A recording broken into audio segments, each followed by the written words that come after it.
Eve from the New Day. Give me that whole yeah. Give it to me.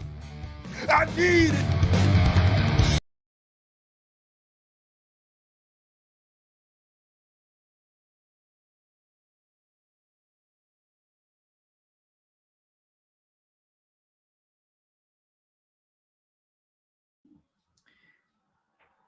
Hey guys, how you doing? Sorry for the delay. We did a Ghostbusters stream just now, Ghostbusters movie stream, but I am here. Graham's going to be joining me shortly. Yeah, we're just about to start Charlotte and Becky, so we'll get to that. I need to change the banner for this to tell you what match is on. We've currently got Charlotte Flair coming out. Just going to make sure that you can see what's on. Well, not actually what's on because we get banned from YouTube. But yeah, Charlotte versus Becky is on now. How's everybody doing? The two people that are in. Good to see you. Cool. Right, so on now, Charlotte versus Becky. Graham is not here yet, but he will be joining me post-haste. Charlotte is coming out, and I believe this is the first match. Well, the first match on the main show. What have I missed? Pre-show wise, tell me what I've missed. This match is scheduled for 1 fall. That's good because I would be surprised if it wasn't. Phoenix is in. Hey, Phoenix, mate. Thanks for being here. I'm just pulling my chair up. Streaming is fun, isn't it? Phoenix says, let's go. So starting things off with a bang.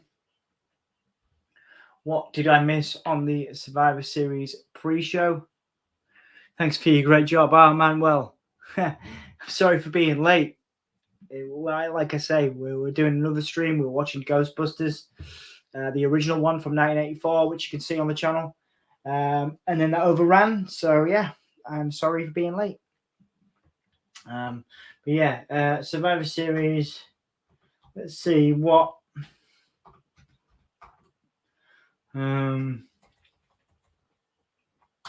See what I missed on the pre-show. Remember, there's an interview with. There was a 24 5-man dual brand battle royal. Did I miss that? Let's watch the kickoff. Let's skim through the kickoff. See what I missed. Intro. Shinsuke Nakamura versus Damian Priest. So let's see what happened on the pre-show here. Let's have a look.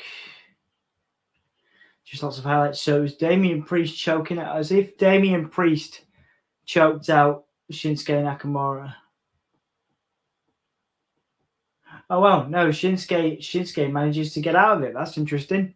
I'm glad that they didn't have Shinsuke give up to Damian Priest. Boogs out there, distracting Damian Priest with the guitar, and then Damian Priest breaking that over his knee. And then wait a second, what happens in the end of that? So Damian Priest knocking Boogs out with the guitar. So and that was a DQ, I believe. All right, okay. So there was a DQ. So Shinsuke beat Damian Priest by a DQ. So no specific win there for those guys. And then that was it. So that was the pre-show. And let's get back to the main show. Okay. So,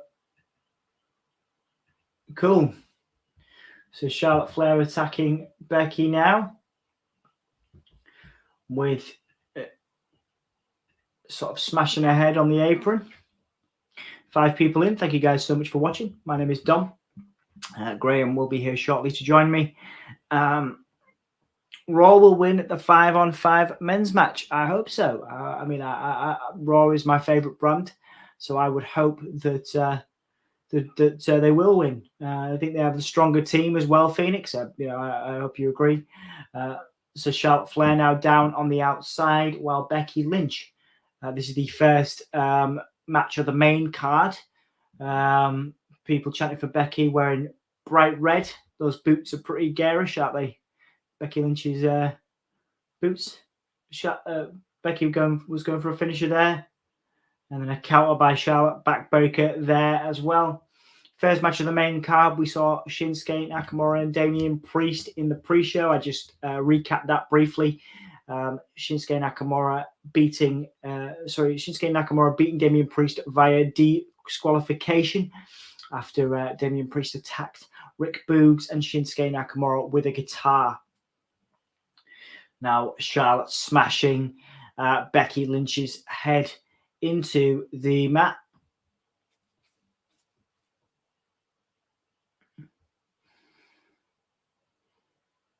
Becky now was being choked over the bottom rope. Becky now looking pretty pissed off. She's getting up. Big knee by Becky to counter Charlotte. And then again a second knee. Oh, and then now Becky into the post there by Charlotte Flair. Charlotte Flair, who we have an interview with on the channel. Go and check that out if you're interested. You can see our interview with Charlotte Flair on the channel. If you go to our wrestling interviews playlist, you'll be able to see that. If you've not seen it yet, once again, I will. Charlotte was going for the moonsault there, and Becky Lynch was able to counter. Hang on a sec, I'll just find that for you. That's not what I was looking for. Excuse me.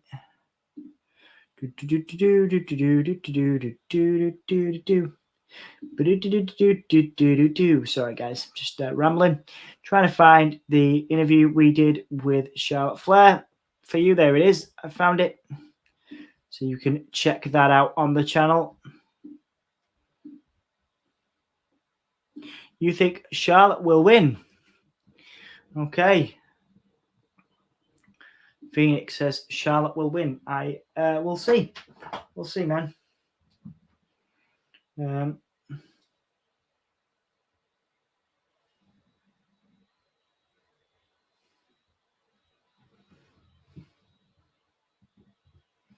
Charlotte now stalking Becky Lynch.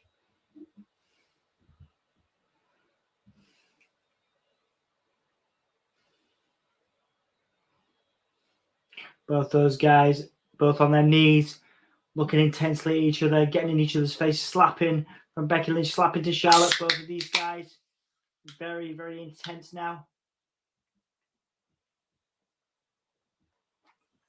Clothesline by Charlotte there to take Becky down. Always been tension between these two.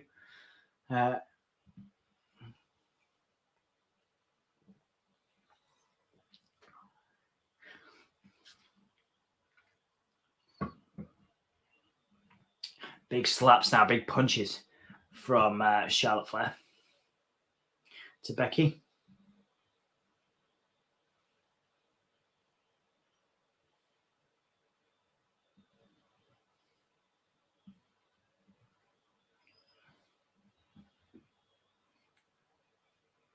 Charlotte Flair now taking down Becky Lynch again. Back elbow drop by Becky to counter Charlotte. Charlotte now coming back in there with the elbow drop there. Chopping the corner from Charlotte to Becky Lynch. Big forearms now.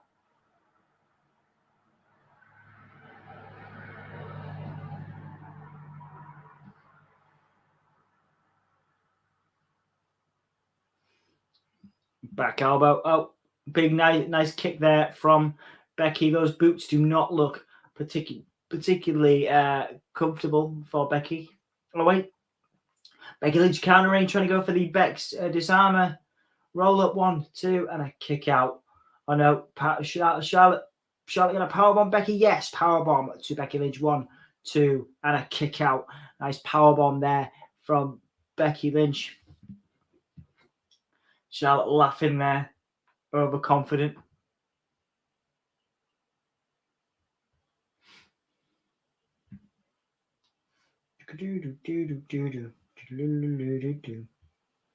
So I've got Ghostbusters in my head from the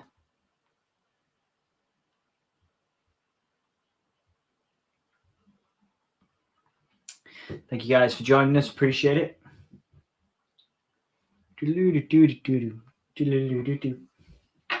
So Charlotte in control now of Becky Lynch.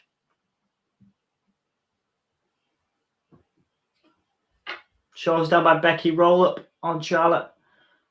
Going for the disarmer again. Roll up 1. No.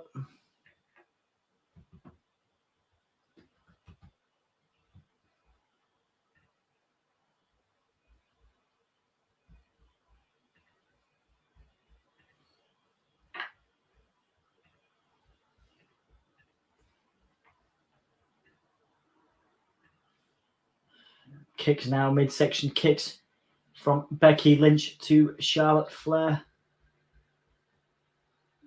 4 people in as we watch Charlotte Flair in control with a Beck-sploder to Becky. So Becky Lynch's own move being used against her there. Kick up by Charlotte Flair and raise of the arms. Super confident is Charlotte Flair.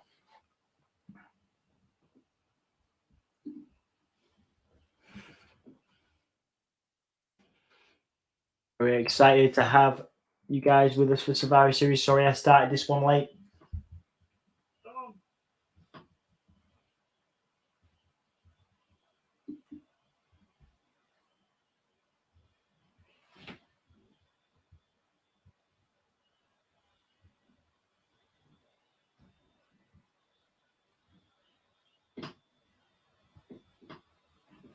Charlotte in control. Going for that moonsault.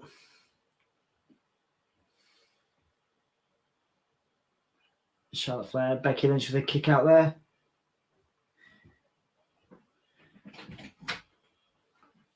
All right, man. Hello, I'll be back in 2 minutes. No worries, take your time. It's all good. It's nice and chilled. Oh, cool. Nice roll through that. Graham is back in with us. I'll be back in 2 seconds. Yeah, no worries. You all right? 2 seconds. Yeah. Cool. She's empty my bladder. Ooh, she's got nice outfit on. Yes, she does. Boom. Yes. Becky Lynch and Charlotte Flair now attacking as Graham admires the bum. Oh, which one are you admiring, Becky? The red. Both. Okay, yeah. Becky Lynch with a big forearm to Charlotte Flair. Charlotte Flair countering knee, no problem, dude.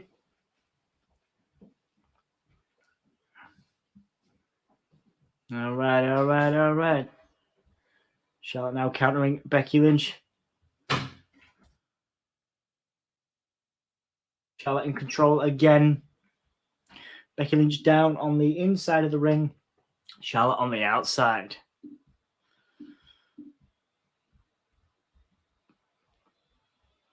Two of the greatest of the generation for sure. Excuse me.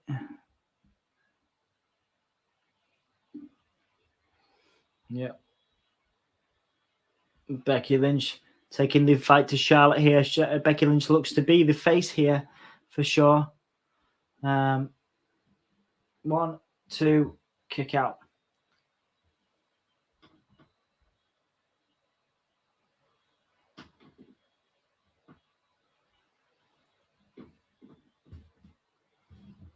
Becky Lynch with a lovely leg drop there. Kick out by Charlotte Flair. This is awesome chance. I mean, it's been pretty good, actually.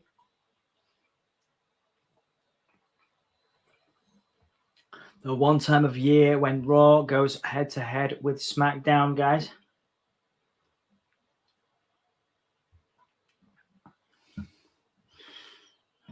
Becky Lynch now attacking in control. Take down by Becky. Went for the disarmer, the finisher, the submission finisher there by Becky Lynch. She's got it in, but Charlotte managing to counter it. She roll through 1, 2, and then roll out by Charlotte Flair.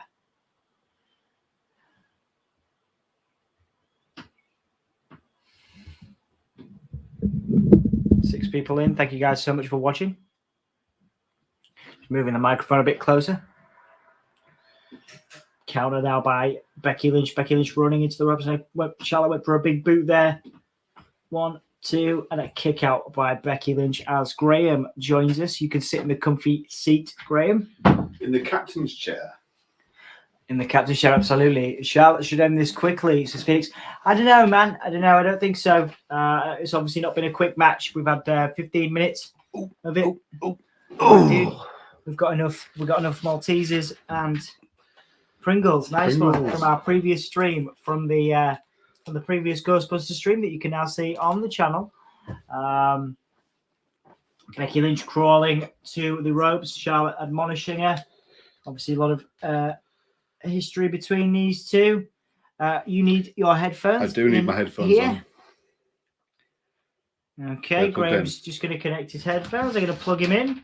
Charlotte countering with that big boot there, that trademark big boot from Charlotte Flair.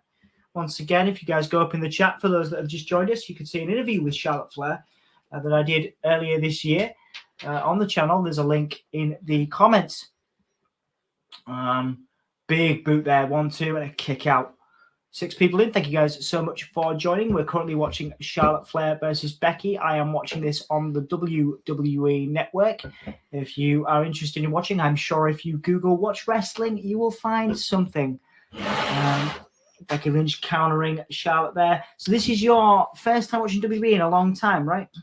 Hang on, I can't reach it. It's the wrong. Right. It's the wrong one. Is it the wrong one? Yeah. Oh, right. Pink's microphone, isn't it? Ah, nice one. There we go. Hear it okay? Yep. Cool. 8 people in. Thank you guys so much for joining, myself and Graham, for Survivor Series. We were 20 minutes, about 15, 20 minutes late, so we appreciate the support after our Ghostbusters stream earlier on. I do apologise. We dragged on a little bit. It's all right. Mikhail is in. Hello. Hello, Mikhail. Nice to see you. You'll remember Graham from a week ago, from when we did our I think you joined us for our game stream, actually, briefly, which was nice of you, Mikhail. Thank you. Becky Lynch now, forearms to the head of Charlotte Flair. Got to believe, guys, that Charlotte Flair might be finishing up her contract soon to join her partner Andrade in AEW. Phoenix says, hydrate. Absolutely. We've got to keep it healthy. Keep it healthy. We're drinking the Iron Brews. Speaking of. Oh, no, I've got one here. Oh, done. Yeah. Well, it's lovely to have your support, Mikhail. We're very grateful. Again, you know, you've got other places to be right now. Oh, there's the man slam cover by and Charlotte gets her foot on the rope. Yeah, we realize there's plenty of other places you could be, especially as we were a little bit late. So we appreciate your time for being here with us on the Give Me a Whole Yeah podcast. It's been a good week for us. I appeared on Control Your Narrative with EC3 earlier this week and obviously had riding high off that successful interview with WWE mask maker Jason. You've had a very busy week, haven't you, Dom? Yeah, I've had a busy week with you and I've only done half the stuff you've done. Yeah, absolutely. Wait. So Becky Lynch now taking the mick out of her. So Charlotte Flair's dad, of course, Ric Flair, using the trademark Figure 4 leg lock, the finisher of her dad. Oh, calling her a bitch. This is WWE trying to be more edgy, Graham, in this modern era to catch fans. Obviously, with the success of AEW now, they're trying to hook more people in. Does Vince McMahon allow people to reference AEW? No. Somehow I didn't think they so. They say in interviews, they say the other place. Do they? Or anywhere else, or somewhere else, they will say. Crowd chanting, "This is awesome." I do feel like that's something that the crowds have been conditioned to do. I do think it's been a good match, though. These two tend to put on a good match. Of course, two of the biggest, if not the biggest, female wrestling stars on the planet. Your thoughts on this, Graham, so far? I mean, I've not watched WWE in quite a while, but I was saying the other night, I can't remember which stream it was on. It might have been AEW. We were watching AEW on Wednesday. I did say that when I was still watching WWE, the thing that I liked the most about WWE at that time was the women's division. And the only thing that I find, no offense to WWE at the minute, but the only thing I find remotely bearable at the minute is the women's division. It's still it's well-told storylines. They're incredible athletes. That's amazing. Yeah, I mean, absolutely. The moonsault. She didn't exactly land on her, but it was still very impressive. Moonsault by Charlotte Flair, shouting into the camera, "She is the greatest ever." Once again, I will use this as an opportunity to cheap plug my interview with Charlotte Flair on the channel. I think Becky realised that she was not going to get touched there, so she put her arm out. Arm out, absolutely. Yeah. Charlotte Flair. Professionalism at its best. Yeah, exactly, absolutely. That could have gone quite badly wrong. It could have done. If it's going to land on the floor without touching Becky. It just goes to show how good Charlotte is by, aiming to land on her feet as well. Yeah, absolutely. So Charlotte Flair is using Becky Lynch's signature submission move now. This is how Becky Lynch normally wins matches, showing the heat between these two. This has been built over months of anger between both. Lots of personal, real life issues between the two. They've had a rivalry for a good few years now, haven't they? Yeah, absolutely. But there's a lot of rivalry at the moment because Charlotte Flair is apparently drawing a lot of heat backstage. Basically, there's a lot of rumors that she's trying to get fired so she can join Andrade, who we saw last week in AEW. And Becky Lynch is the one standing up to her in the locker room. Which is, but a lot of obviously speculation. That's real life speculation. It's yes, indeed. Roll up by Becky using the ropes. Becky used the ropes there, so Charlotte tried to use the ropes and Becky rolled through, and did the as same an outsider thing. watching this, it's difficult to tell which one's the heel. Yeah, because they're both copying. They're both doing typical heel stuff, using the ropes. Mimicking each other, using the other signature moves. Yep. It is difficult. Who is meant to be the heel in this match? Because I can't tell. So it's supposed to be Charlotte Flair. Right. So just to recap, Charlotte Flair went for the roll up and used the arm on the ropes to cheat, but Becky managed to reverse it and did exactly the same thing and got the win. Raw's Women's Champion Becky Lynch beating SmackDown's Women's Champion Charlotte Flair tonight. It is The Rock's 25th anniversary. There is rumor that the very, very, very, very light rumor, I may add, that The Rock may show up to celebrate his 25th anniversary, but I highly doubt it. To be fair, you can. The Rock's a very accomplished, in his career as an actor and everything else, but he's never let go of his roots as a wrestler, so it wouldn't surprise me. There's also another little hint there that this entire event is sponsored by Red Notice. The film, of course, the new film with Ryan Reynolds and The Rock in it on Netflix. So there could be another little hint there that The Rock may show up, but I highly doubt it. That's the one that Gal Gadot's also in as well, isn't it? Oh. This week, you got Black Adam, Deadpool, and Wonder Woman all in one movie. It looks quite good, actually. I've not seen it. It's really good. I watched it with the kids and Emma last night. Good. Yeah, The Rock's going to turn up, isn't he?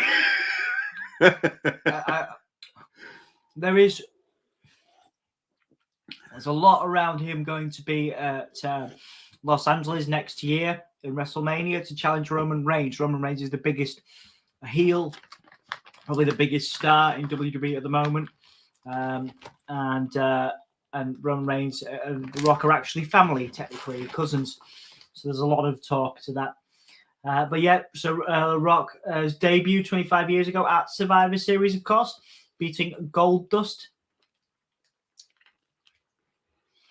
Dustin Rhodes, of course, in AEW now with his brother Cody, who formed AEW and started it all 2009. So we're fast forwarding now.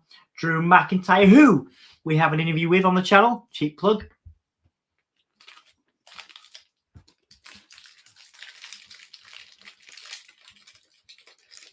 Drew McIntyre, of course, from Scotland.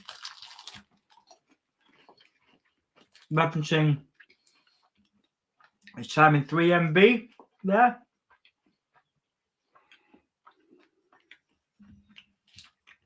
Going back to The Rock briefly, Mm-hmm. I think his first match was at Survivor Series, but it wasn't his first appearance, was it? Possibly not. I think he debuted a few weeks before that. Oh, I okay. think. Yeah. I've got a lot of love for Drew McIntyre, being Scottish as well myself. Yeah, absolutely, man. Although I don't sound it, I am Scottish. It's all right, man. Very proud of it. Recently believe found you. out that my heritage is actually quite impressive. Nice. I believe you, mate. I'm looking forward to hearing about your Scottish heritage as well. I can show you if you want. Yeah, absolutely, man. Did you not see my posts about it?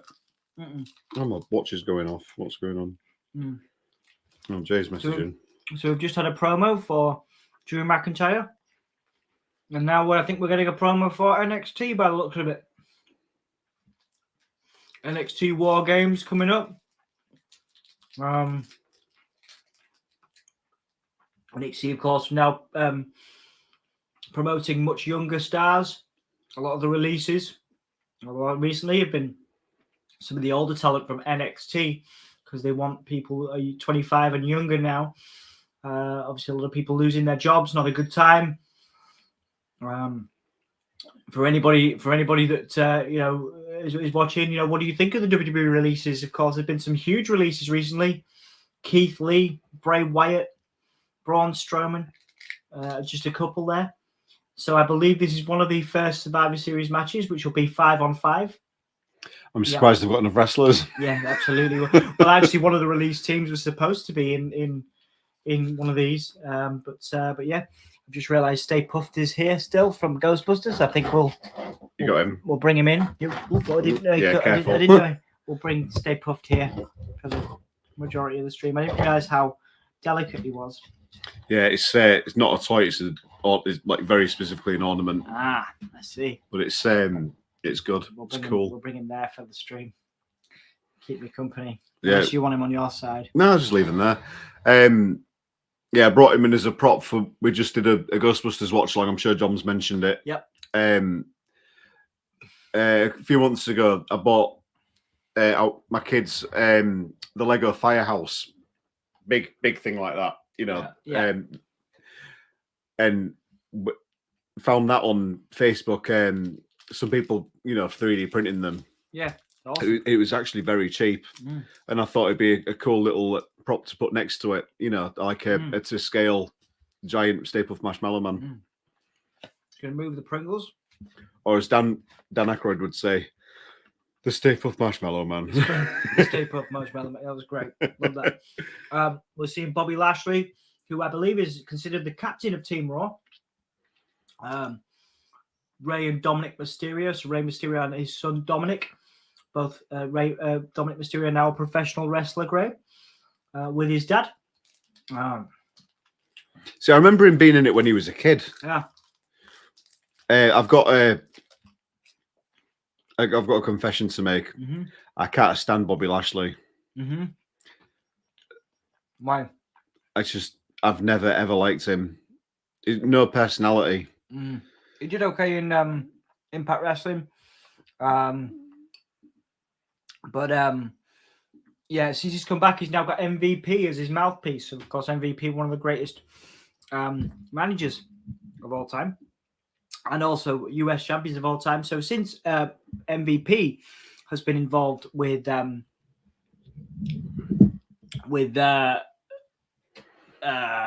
Lashley, great. Since MVP's been had his back, it's actually been really good, and a lot of people have really loved. Yeah, 5-on-5 men's Raw and Raw v SmackDown. Sorry. So we've got Bobby Lashley with Austin Theory, a surprising addition. Austin Theory coming up from NXT in the draft. Fred, just hit return there. I'll do, yeah. It's all right. Don't worry, we're okay. Just hit return there. We got it. Why is that not working? There we go. And that goes in there. There we go. I feel like I should probably move. Stay put.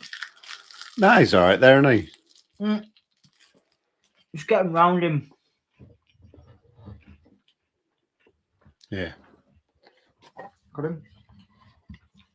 Oh. Yeah, I got him. So, Oop. Rey Mysterio was I'll moved. stick him. Oh, there you go. Yeah. You can go there. Nice call. So Austin Theory coming up from NXT in the draft replaced Rey Mysterio on Team Raw.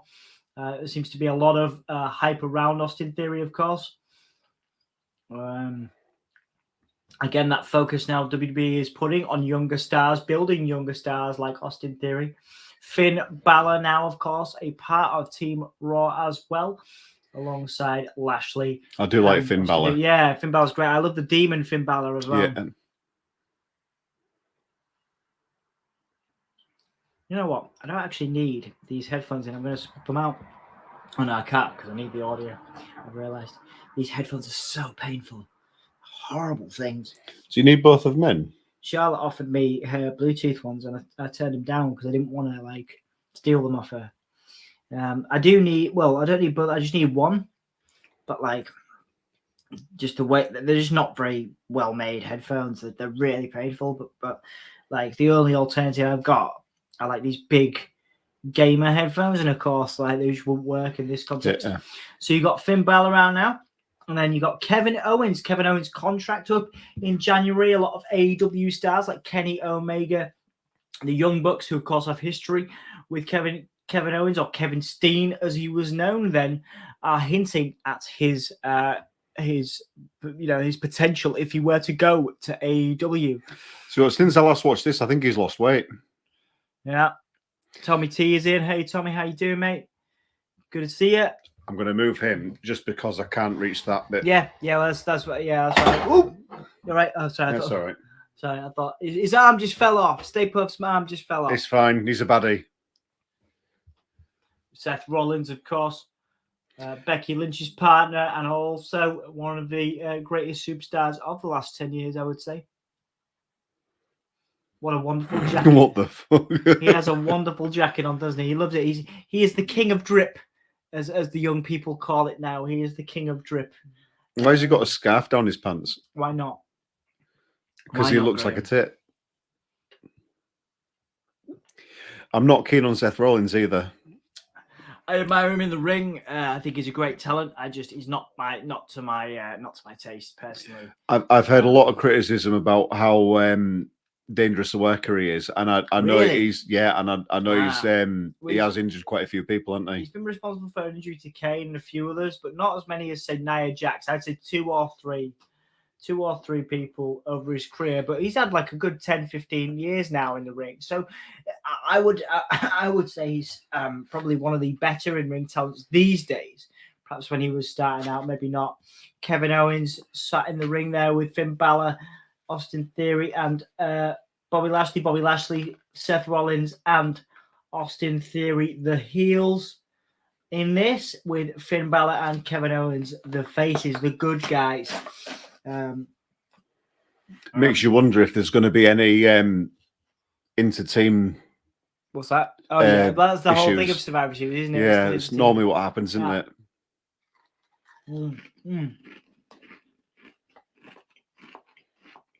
Is that Xavier Woods? Mm-hmm.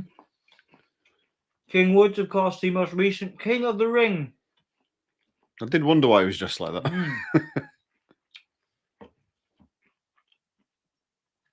I like his theme tune. Yeah, it's brand new, actually. He had the New Day's theme.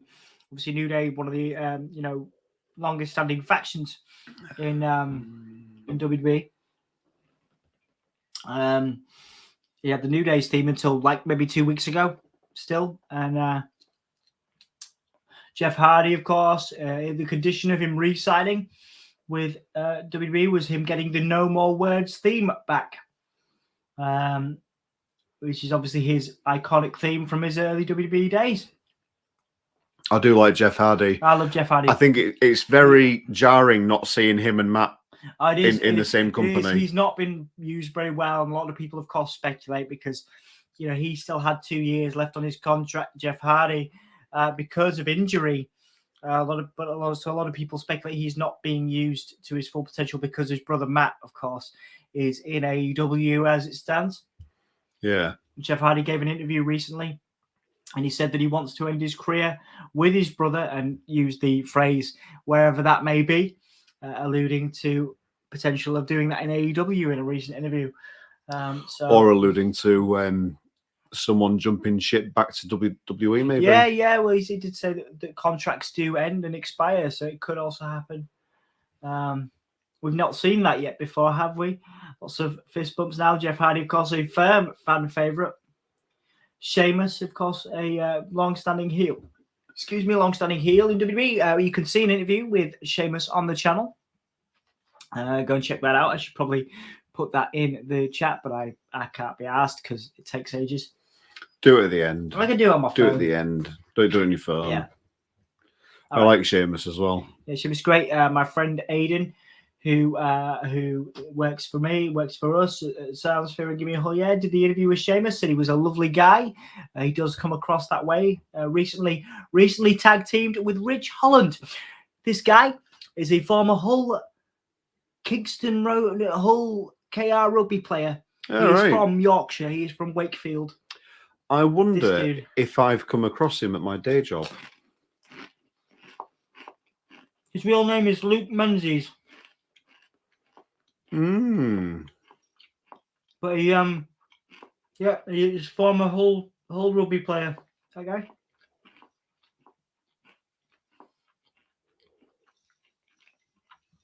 Sorry for eating crisps on the stream. I'm super hungry. I do apologize. Happy Corbin, probably the most annoying heel in WWE at the moment. Annoys the living daylights out of me. So we have. Let's see why. Yeah, I can see why. No, it's more because of this dude that he brings out with him. His name is Madcap Moss. His whole thing is to tell jokes that entertain that dude. Oh, God. So it's more because of him.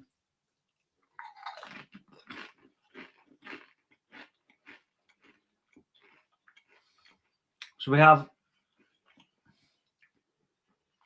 Baron Corbin. Is that Baron Corbin? It is. Yeah. Baron Corbin. Bloody hell. Sheamus. Baron Corbin and Sheamus on the heel side there. Jeff Hardy, King Woods, and Drew McIntyre as the faces. So predictions, and who do you think will win? It's a good question, Graham. So we had earlier a chat from Phoenix. He says that Raw would win. And I also said Raw would win. But now that I'm looking at Team SmackDown, a lot of my old favorites on there, Jeff Hardy, Sheamus, Drew, I think I'd actually prefer. I'm going to change my prediction. I want SmackDown to win. I want Team SmackDown to win purely for my own taste in these performers. Graham, your picks? I think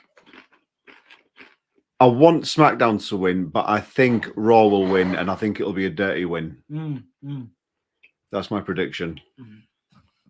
My only issue with that, it's a good pick, is that we just saw a dirty win just before. Yeah. With Charlotte Flair with Becky Lynch beating Charlotte Flair. It's a very good point. But WWE, they're not adverse to using the same finishes, one after the other, It does happen, especially at Survivor Series as well. It does, yeah. The Survivor Series pay-per-view is widely regarded as the least important now in the yearly calendar because it used to mean something in the 90s. They used to have high stakes. It was big Whereas in the 90s. this hasn't really had any build. These teams really haven't had any build.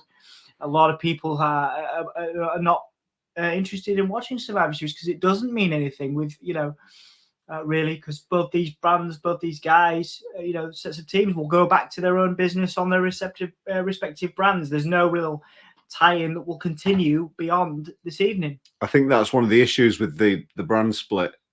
Is Survivor Series doesn't mean much unless it's within the brand, and it's not within the brand, is it? No, not at all. I suppose it's like a sort of crossover event.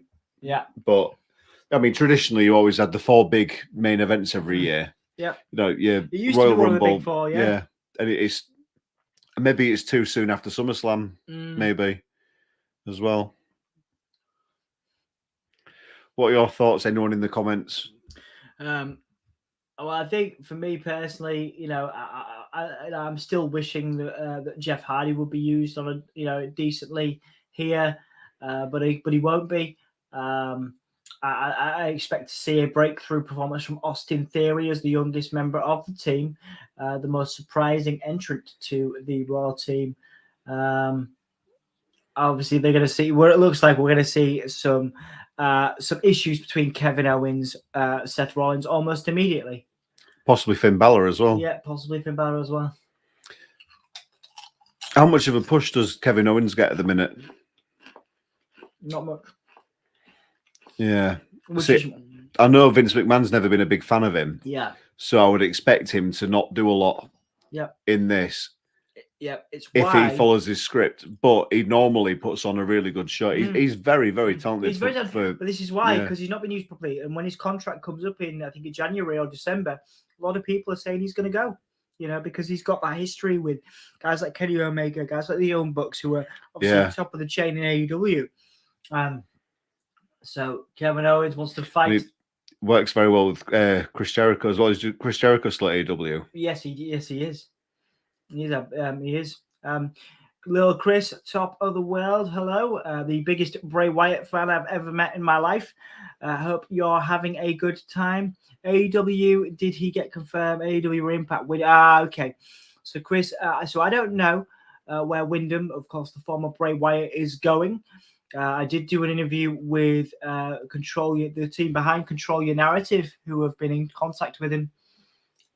Kevin Owens has been counted out. He does not want to be involved in this. 5-4. Kevin Owens left because of disagreement between Seth Rollins and he, I believe. Drew McIntyre now attacking Seth from behind. Back to what you were talking about, Chris. I did speak to a couple of people that are close to Wyndham, and it looks like he's going to be an actor, isn't he? He is going to be an actor, like you say. He's going to be an actor in Hollywood now. But you think he's going to go to AEW? Well, we'll see. It might be a while, I think, Chris. It might be a while till we see Bray Wyatt.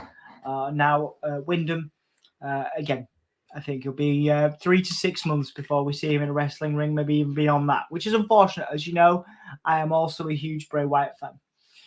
Drop kick from Xavier Woods to the back of Austin Theory. Now Raw down 5-4 because Kevin Owens has walked out on his team after frustration with Seth Rollins. I did just say that I wouldn't expect him to do very well. I didn't expect him to do that badly, not actually do anything, but... What, Kevin Owens? Yeah. I think, like I said, if he stuck to his scripts, then he'll be underused.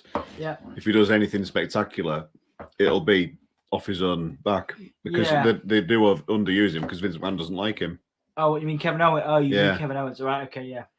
But obviously, he was scripted to just leave them, weren't they? Yeah. Like I said, I think the more that I watch this, the more I think Kevin Owens will end up leaving, going to AEW.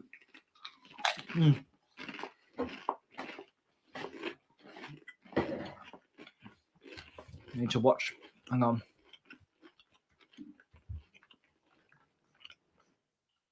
You call the action for me for a second, Graham, while I change one of the hashtags on the video.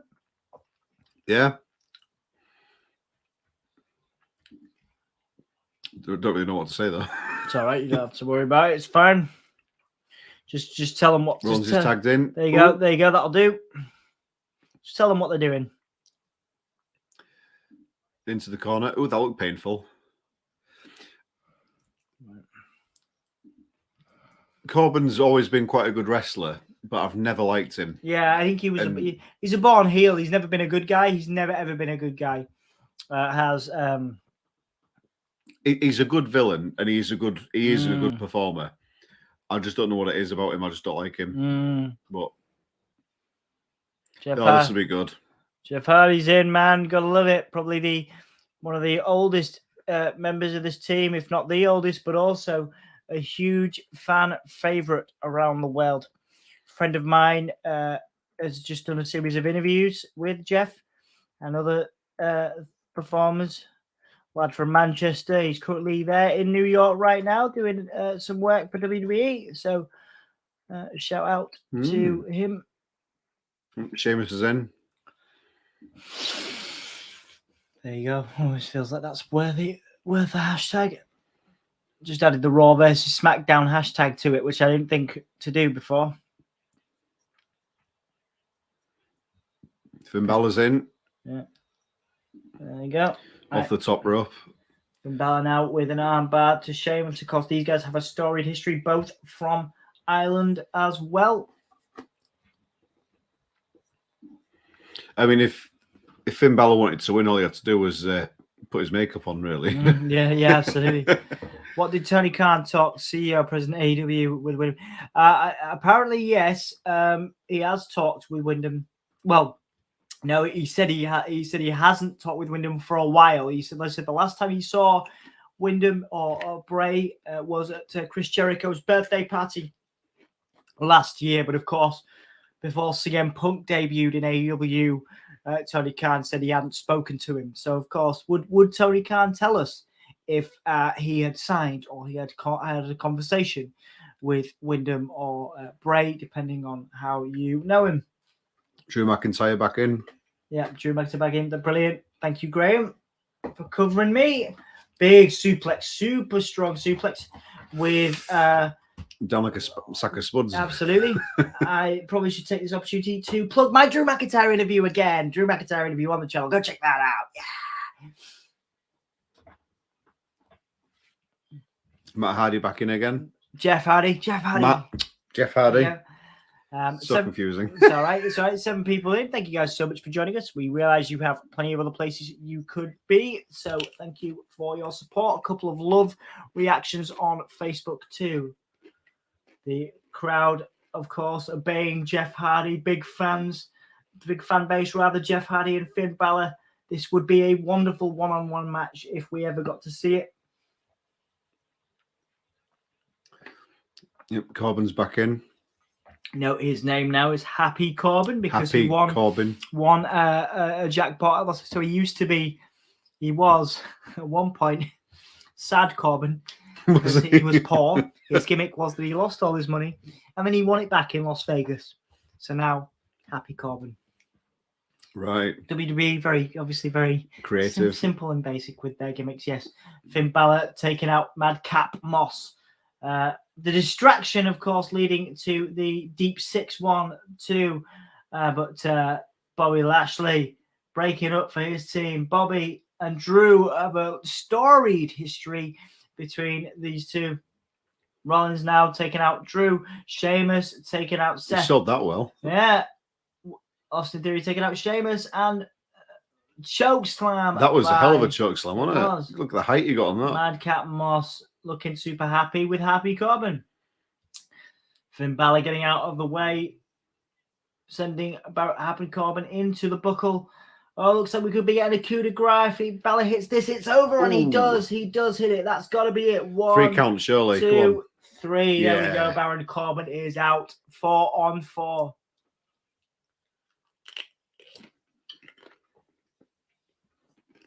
Four on 4 then, guys. SmackDown 4. Raw 4. Little Chris is in again. I wish I can anyway to tell Wyndham I'm a big fan of him to reach out, like contact FaceTime or follow me on Instagram too. Well, I hope that you one day get to speak to Wyndham. Little Chris, you seem like a very nice person, and I'm sure he does appreciate your support. Remember, of course, these performers are very busy, don't always have the time to reach out to fans. It doesn't mean, of course, they don't care about your support or value it. So remember, even if you don't get to speak to Wyndham, I'm sure he values your support and would value it. It's worth noting that every wrestler is only as good as the fan base. Absolutely. So, yeah, of course, Chris, these individuals, of course, entitled to their private life as well, entitled to their time to themselves. Worth keeping in mind. But again, I'm sure Wyndham appreciates your support, as we do. Thank you for joining us as well. You know, we appreciate it. Seth Rollins back in again. Yep. Finn Balor holding Jeff Hardy for Seth Rollins to attack him to take control. Of course, Jeff Hardy, Seth Rollins will be another dream match I would like to see. How old is Jeff Hardy now? Jeff Hardy will be, I think, mid-40s, I believe. He must be closer to 50, surely. Let's have a look, shall we? I'll have a look. Oh, no, you got it? I'll do it. It's fine. Yeah, you do it. Yep. In a sec, I will tell you. Brilliant. Jeff Hardy is 44. Is anyone knows how to reach your contact on Facebook? Unfortunately, we don't know that. I have had contact with WWE, but of course that's not the type of information that they would share with me. And obviously, again, like we said, Chris, it's important to respect the private lives of these performers. But again, I do hope that you know that I'm sure Wyndham appreciates your support. It's important to it's important to respect the boundaries that are in place. Yeah. You know, I think a lot of these performers have families and, you know, young children, and they don't want, you know, like, you know, as a parent, you get very anxious about strangers, you know, approaching you and that, don't you? Absolutely. Some of them are different though. I mean, like, indeed. Some of them plaster the kids all over the place. And indeed, yeah, absolutely.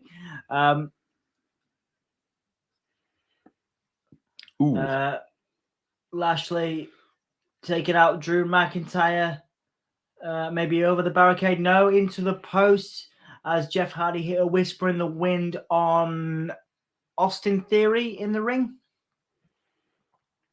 to take control. Sheamus now with Woods on the apron once again. Did you find out how old Jeff Hardy is? 44. 44. Blimey.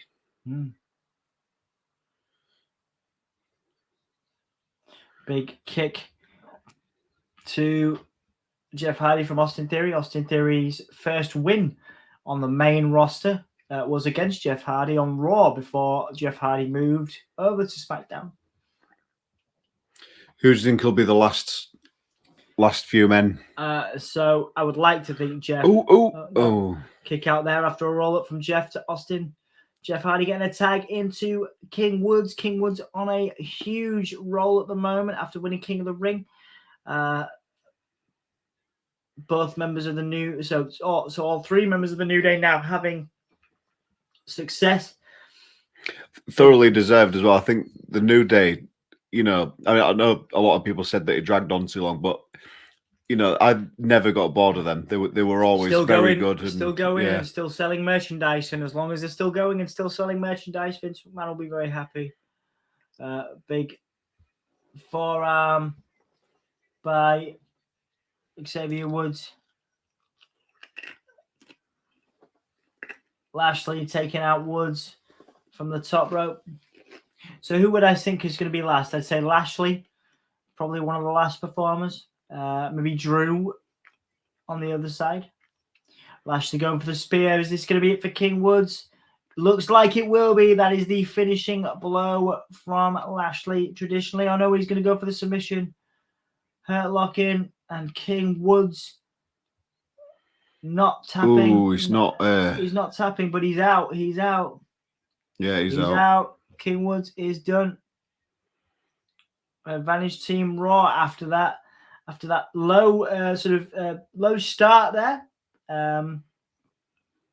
After that low. No, it's just a mass brawl. Absolutely. After that low start there, Raw now in control. Initially, Raw of course suffered because Kevin Owens left. Sling Blade, double Sling Blade. Seth Rollins and Finn Balor known to use the same move there.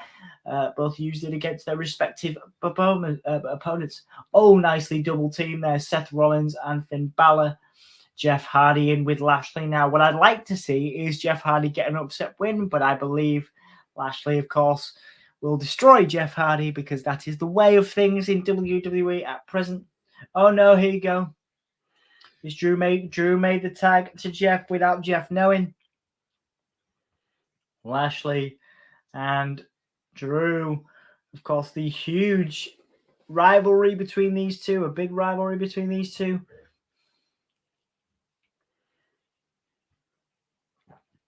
So Bobby Lashley's like the new Brock Lesnar monster style fella, isn't he? Yeah, absolutely. He's very different to how he used to be. Yeah, he is. Drew McIntyre and Lashley facing off again. A lot of history, of course, between these guys. 5 people in. Thank you guys so much for joining us. Appreciate you. As we're watching Lashley and Drew face off for their respective teams. Nobody for Lashley to tag, so Lashley going for Drew. Drew and Lashley fighting now. Big punches either side. Who are you? Drew's taking it. So you think? Who do you think is going to win out of these two? Who's eliminating who here? Because it looks like it's going to come down to the. I would have said these would have been the last two, but it looks like maybe one of them is going to go out sooner. What do you think? Who are you giving this to? Me. Yep.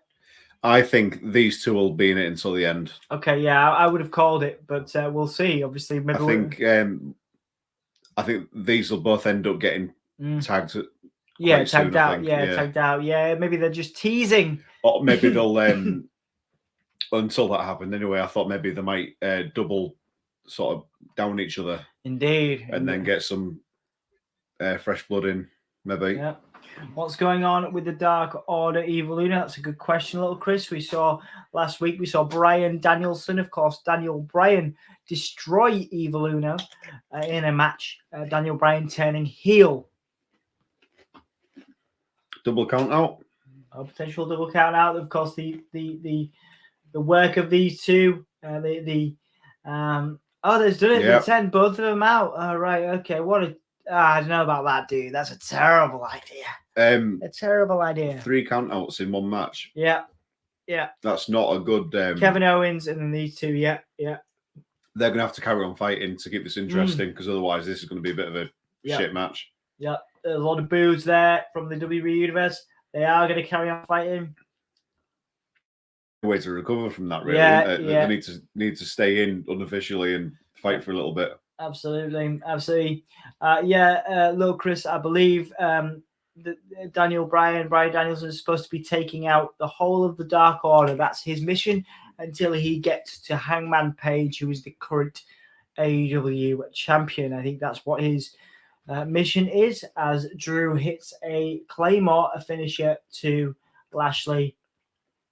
Drew's got to go. Lashley's got to go. They have been counted out. Seth Rollins looks quite happy about the situation. Yeah, it looks like he's stalking Drew. He's stalking Drew. I don't know why. Did Lashley get carried out, but not Drew? Oh, no. I think Drew's going to smack him. Oh, yeah. Right, okay. Yeah, deck him. Yeah. Clock him one. Yeah. Oh, there's the Glasgow kiss. He calls that a headbutt. And 1, 2. Oh, kick out. That is, of course, that's a signature, not a finisher from Drew. So I would have been surprised if he got the win. But it looks like Sheamus is going to take that control that he's been given and hit maybe a finisher on Seth. So 2-on-2, Sheamus and Jeff. 3-on-2. Jeff Hardy, Sheamus, the last two for SmackDown.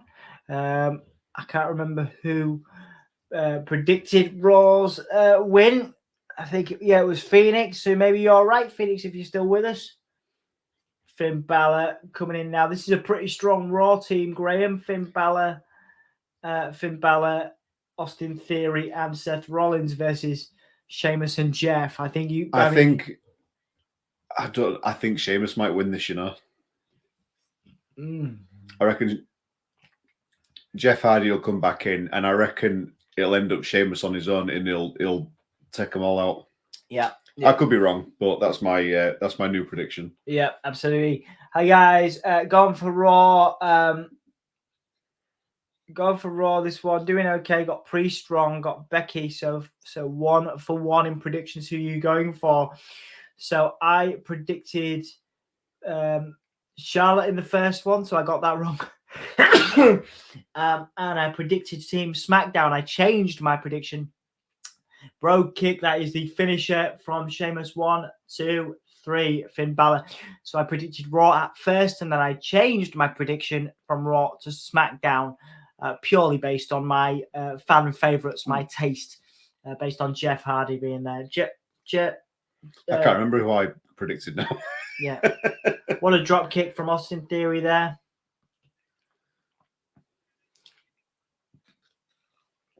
Teamwork between Austin Theory and Seth Rollins. The last two on Team Raw. The keen-eyed will know that Austin Theory's first run on the main roster, because he did have a previous run, was underneath Seth Rollins. Seth Rollins had a faction, and it was Murphy, who has now been let go by WWE, and Austin Theory. And then Austin Theory went back to NXT and joined Johnny Gargano in the Way faction before coming back to the main roster. So this is a reuniting of sorts between Seth Rollins and Austin Theory. Sheamus and Jeff Sheamus trying to get to Jeff. WWE's not very good at long-term storytelling, so one of the biggest feuds of last year was Sheamus and Jeff, where Sheamus was making fun of Jeff's long sort of battles with alcohol addiction and drug addiction for the feud on screen. Yeah. On screen, he was making a reference to those, but of course now they're best friends because they're in a team. Now we forget all of those. We have to forget all of that because they are part of Team SmackDown. Easily to forgive. Yeah, indeed, big backbreaker there. What was that? Decent backbreaker, that wasn't it? It was a decent backbreaker, yes, indeed. Jeff Hardy's ready to come back in. Yeah. So I'm predicting Sheamus and Jeff for this. Jeff Hardy getting in. Bit surprised they started with Charlotte, Becky. Glad Becky won. Yeah. I'd prefer Charlotte to win, but yeah, I see what you mean. Kevin Owens leaving was annoying. He's one of my favorite WWE superstars. Personally, mate, I think by the end of this year he won't be a WWE superstar anymore. But that's just my take on it. But yeah, he's a lot of people's favorites, isn't he? Splash by Jeff onto the second rope. Yeah, I forgot about Sheamus pouring alcohol all over Jeff Hardy. Geez, yeah, a lot of people did. That's WB for you. Tag from Jeff to Sheamus. Sheamus and Jeff now working on Seth Rollins in the corner. Austin Theory trying to get involved there. I'm failing. Sheamus whipping. This will be good. Oh yeah, go. This will be good. This of course the Hardys double team move. Matt Hardy would traditionally be the leaping platform for Jeff.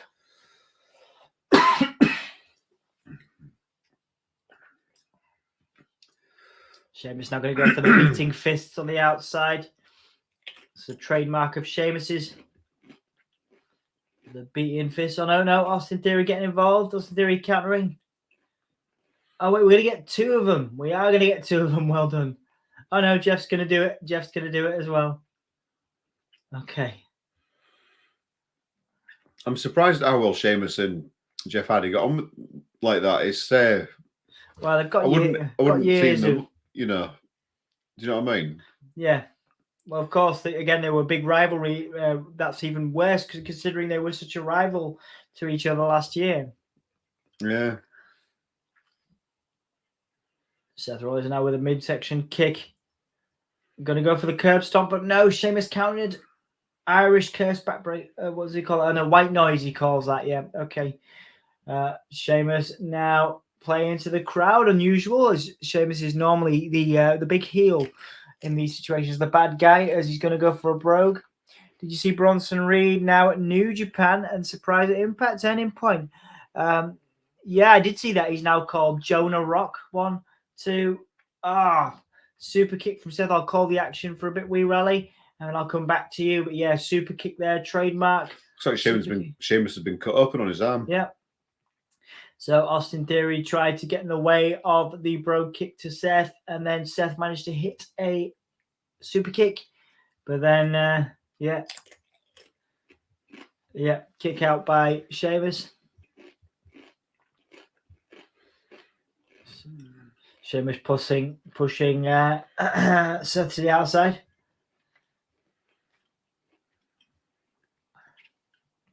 Sheamus. Oh. Went to tag, but no one home.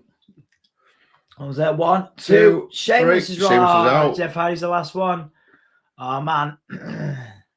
Jeff Hardy's going to take the fall to Austin Theory. He might get the win. He might get the surprise win over Seth, but I think Jeff will go down to Austin Theory. I can't see any parallel universe where Jeff would win this. Nope. Nope. I mean, even if you take away the Vince McMahon typical, big man's got to win thing,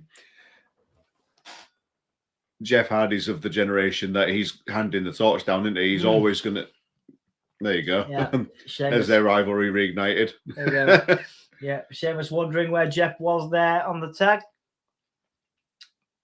Seth Rollins now going to take advantage of that. Seth Rollins is very excited to take advantage of this. Looks like it's going to be a clear-cut win for these two now. He's going to reverse it. Watch. With maybe a not. Frog splash. 1, 2. Kick out from Jeff. That was impressive. It was. The fans going to be behind. Going to be behind Jeff here. So yeah, Bronson Reed. New Japan and Impact. Huge deal for him. Now Jonah Rock, as he's known. Very talented guy. I hope he does really well for himself at Impact and New Japan.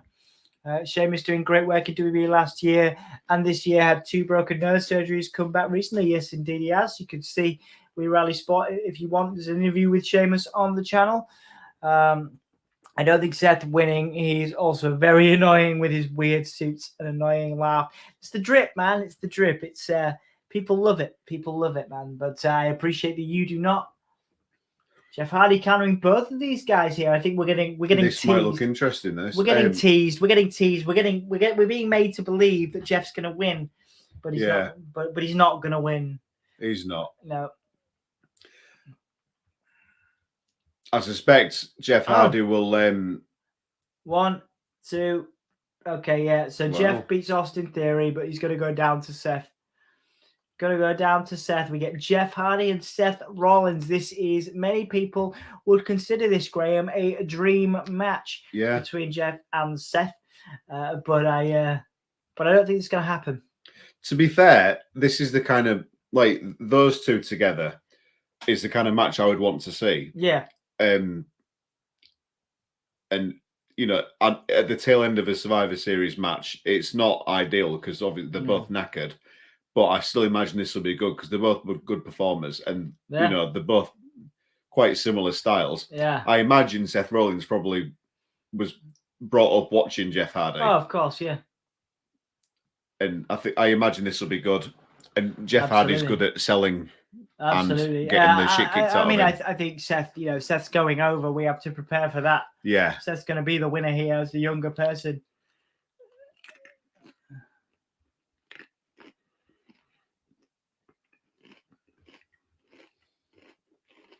Jeff Hardy trying to stop Seth. This is trademark Jeff Hardy. 1, 2, and a kick out from I wonder Seth. if Rollins will get a dirty pin. Oh, he will do, yeah, absolutely. My snack is chicken noodles. John Rock, sorry, need to call him that for now. No, you don't worry about that, man. It's all right. It's not a big deal. I didn't think Austin Theory would be there at the end going for Jeff here. I think SmackDown, that isn't Jeff. Yeah, it is SmackDown. But I don't think so. I think Jeff is very focused these days on putting over younger talent, making them look good. And of course, Seth is the much younger talent. A big forearm there. 1, 2, and a kick out. Yeah, to kick out with that because that wasn't a decent enough move, was it? I think we're being teased. I think this is classic WWE. We're being made to believe that Seth could win. Sorry, that Jeff could win this as the firm fan favorite.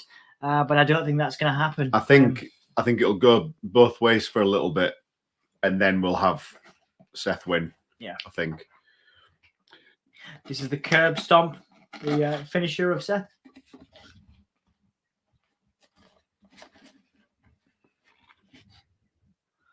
Oh, Jeff with a twist of fate. Yeah, it's not happening though. He's going to counter it. He's going to counter the twist of fate. If I do this, would that work? I mean, yeah, we'll have to take you off the stream, but yeah. Oh yeah, there you go. The countered swanton, the knees of Seth. Mm-hmm. I'm on the wrong one, aren't I? Mm-hmm. That makes total sense. We all called that. Do us a favor, just log me into that, and I'll select the comments. You can have that on full screen. Good idea. You're on the Soundsphere one, so that's the issue. So what you need.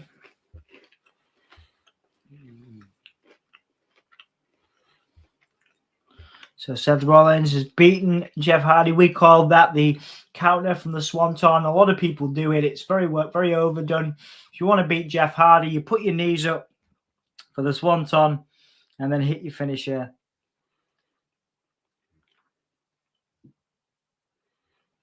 So yeah, that's the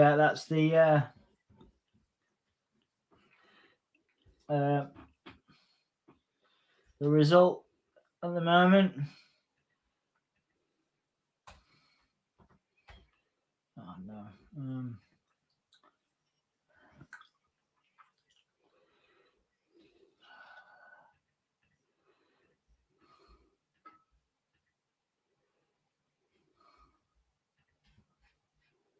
Right. Okay.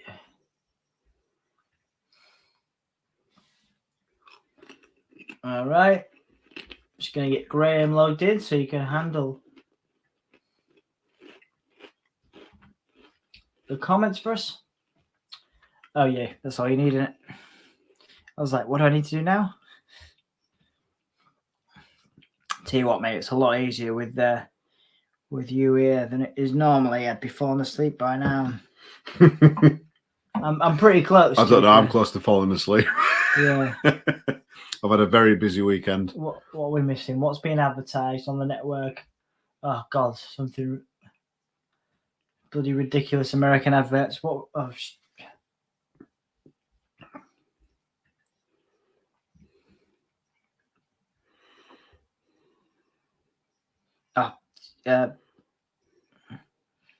8, 1, 2. There you go, mate. So what we need to do on this side is make sure. Right. So you should be in. Oh no, you're not in yet. I mean, yeah. Hang on. Did Seth win? Yes, he did. Oh. Sorry, 3 to 4 hours in total. Probably finish at 4 a.m. UK time for us with me up here in Cumbria. Well, absolutely, we rally. You on crisps? Yes, we are. We do also have Maltesers we rally spot as well. Graham is in the studio. Oh, there you go. Got to remove Graham there. Oh. There we go. Yeah, he had some industrial feedback there.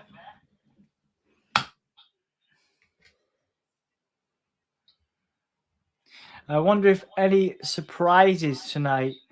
Can think of 3 people myself who might come back. Wait and see. Well, you're thinking about The Rock, maybe? I doubt it. Who are your other 2? Forgot you like Maltesers. Not for me. Oh yeah, of course. We've had this conversation, haven't we, in previous Graham stream where Graham's joined us. So I'm having this full screen, right? You're going to handle comments. You want to turn that down, dude? So You want to turn me down I've there? tried. It's not going down any further. I've taken this out, hoping it'll connect to that, but it's not working. Right, there's a little bit too much feedback there in the microphone. Maybe, I don't know whether you need me really. And hang on, just give me 2 seconds. Yeah, no problem. Do apologise. That's all right, dude. It's fine. It's not a big deal. This was a great moment 23 years ago. Mankind, my all-time favorite wrestler, Mick Foley, on the Survivor Series. This is when The Rock turned heel for the first time. Oh no, he was heel.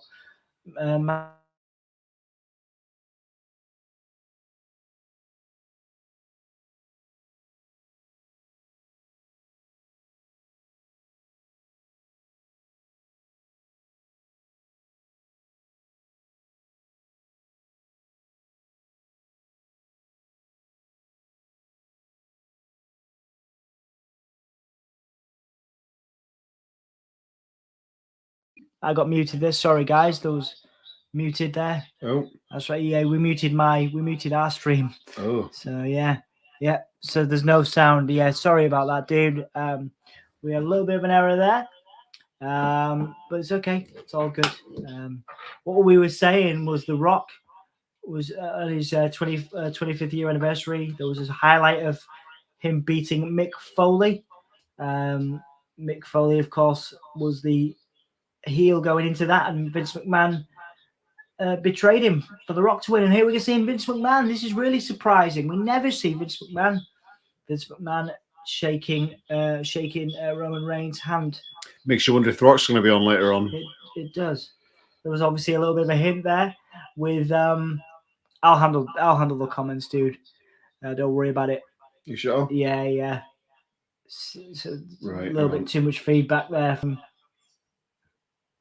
my voice. So Cleopatra's egg. Tried.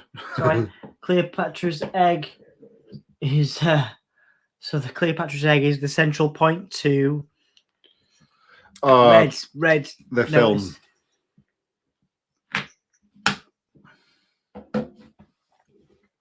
So apparently this was given to Vince by The Rock as a token of his appreciation for what he's done for The Rock. Have you seen The Rock collaborated with Microsoft as well for the Xbox 25th anniversary? Oh, nice. Because obviously The Rock was the one that announced the original Xbox 25 years ago. 25 years ago? 20 years ago? 20 years ago.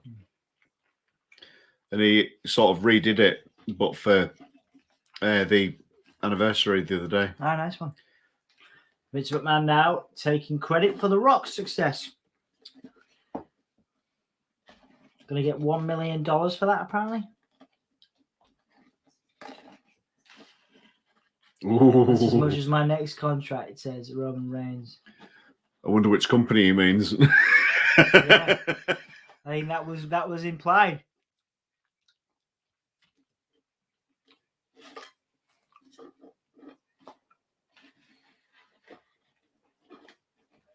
He's never on TV that much. No, yeah, we saw him earlier. Well, I missed him a little bit earlier on arriving due to our late start. But yeah, seeing him there with Roman, that's a rare surprise to see Vince McMahon on the screen.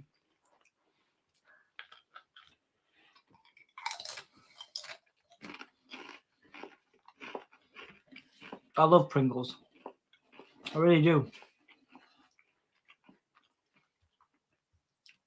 Who's this? Kieran Culkin. Kieran Culkin's there.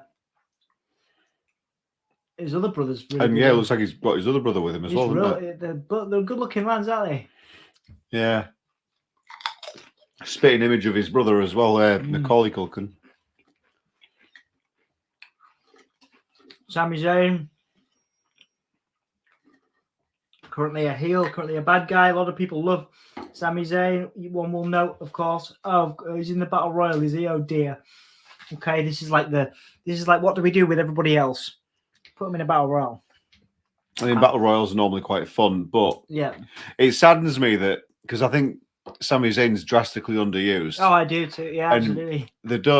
I think he could be a good role model for because he's a Muslim. Yeah.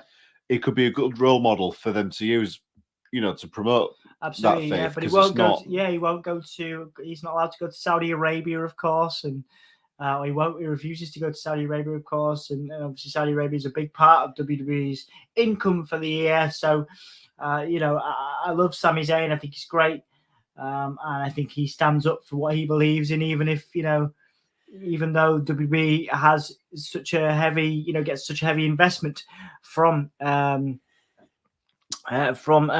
Arabia. Very controversial, isn't it? Indeed. It's your boy PK. I don't think Rock will come back. Nah, me neither, dude. Me neither. So who is your pick here, Graham? I would love to see Sami Zayn win because I think Sami's great. I think he deserves a face turn. I'm surprised AJ Styles is in this. If AJ Styles is one of the bigger names in wrestling. So yeah.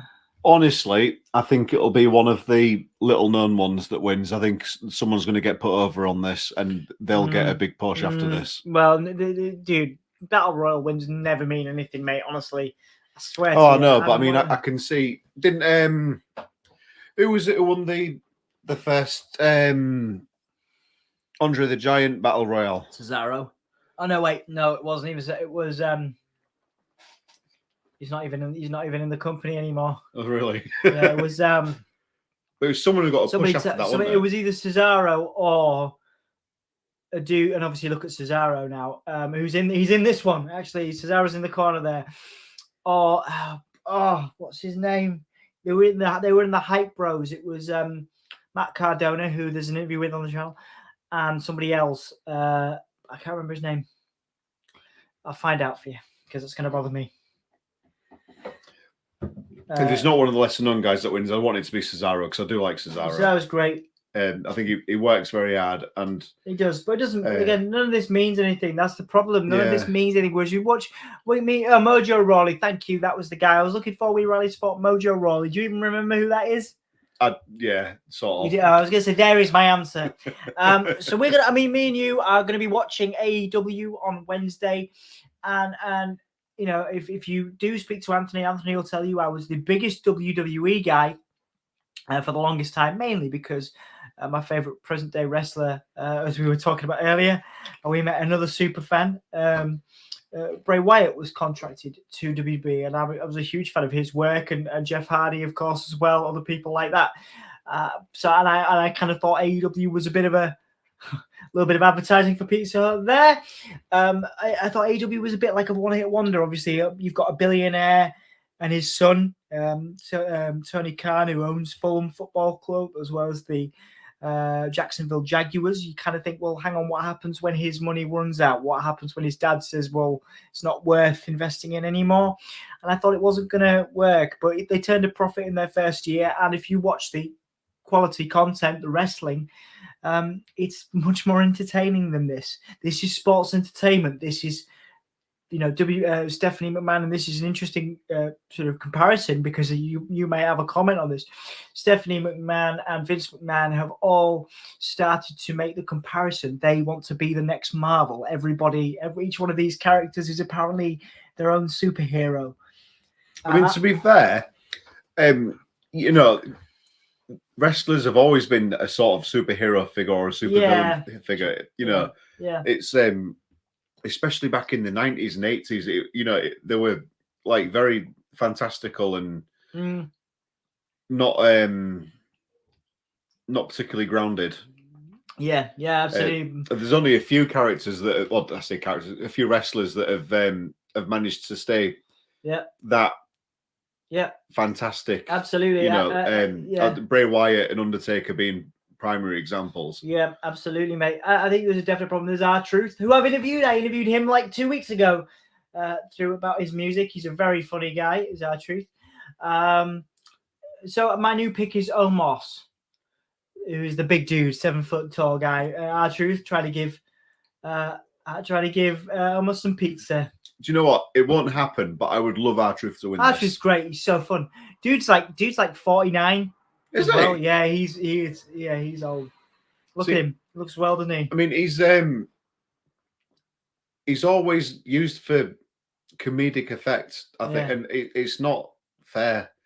He's really good He knows what he's doing, you know, and daft things like pulling a chair out for the Royal Rumble, not a chair, a ladder out for the Royal Rumble, and silly things like that. And then this, you can see that coming a mile off. It would be nice if he won something like this. I know it doesn't mean anything, but then to an extent, the titles don't really mean anything anymore either. Yeah, no, you're right. But I think that they clearly see a lot in Omos. He's very much Vince McMahon's style of performer. I'd bet serious money on the last two, maybe being Sami Zayn and Omos. Yeah. And Omos winning.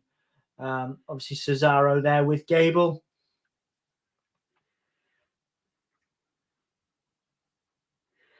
Oh, Cesaro taking out Gable. Is he going to get tipped over as well? Nice little arm lock there by Chad Gable.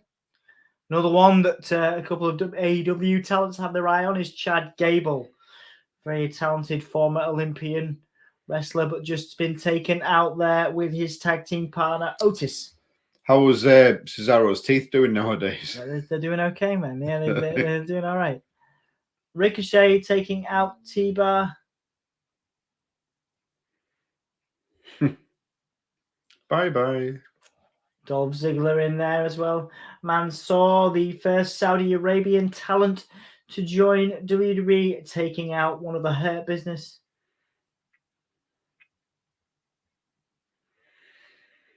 I don't like Dolph Ziggler. I love Dolph Ziggler. I love him. I think he's one of the best talents of all time. I really do. Him. He's better than Shawn Michaels for me. I think he tries too hard to be Shawn Michaels and Bret Hart in one person, and it just kind of annoys me. It's a good point. But I know what you mean, and I respect your opinion. Yeah, and I respect yours. You're more knowledgeable than me. Well, no. Nobody agrees with me. Nobody agrees with me on Dolph Ziggler. It's my outlandish opinion that annoys everybody that I love. Dolph Ziggler's better than Shawn Michaels. It freaks everybody out. Makes everybody lose their shit. I mean, to be fair, I think Shawn Michaels is quite overrated. I agree.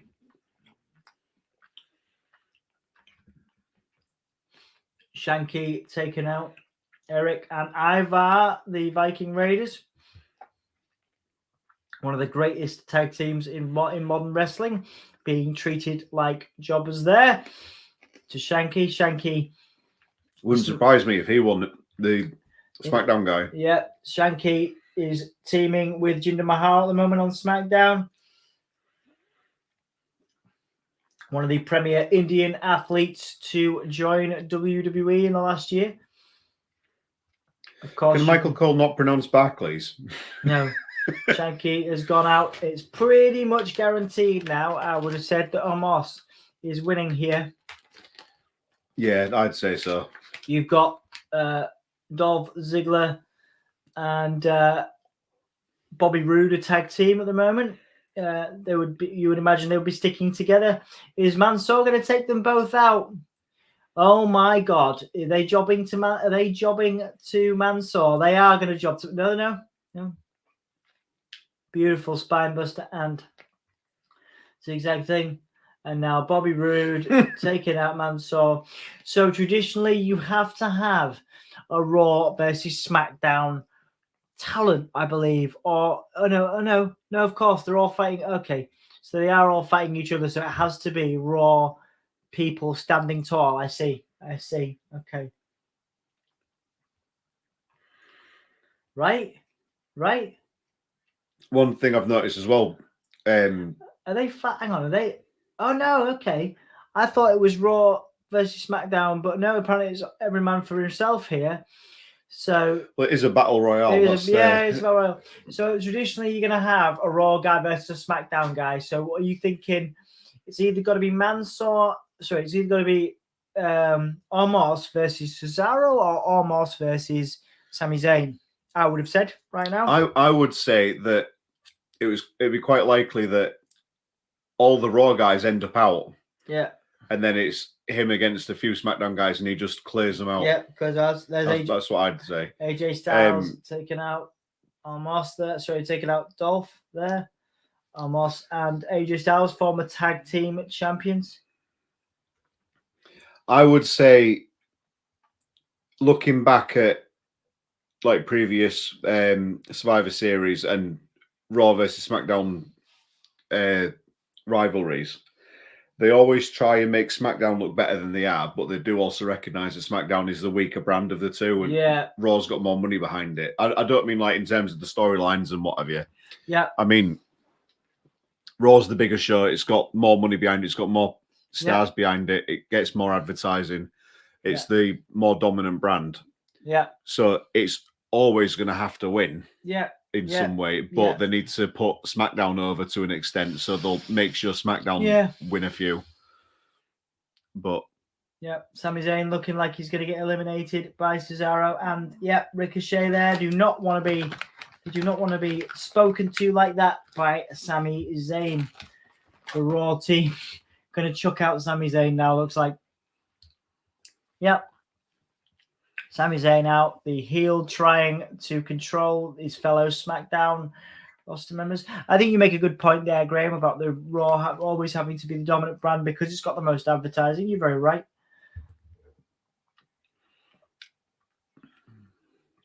Almost taking Aziz out. Apollo Crews is Aziz's tag team partner. Aziz just going out there. So you got Apollo Crews. You've got Cesaro and Ricochet teaming up. So it's all teams now.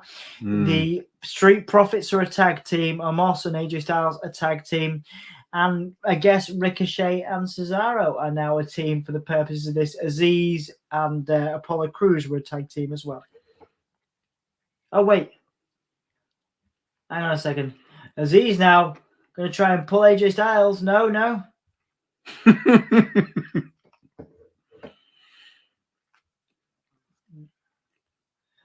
You got AJ Styles being used as a rope in a tug of war.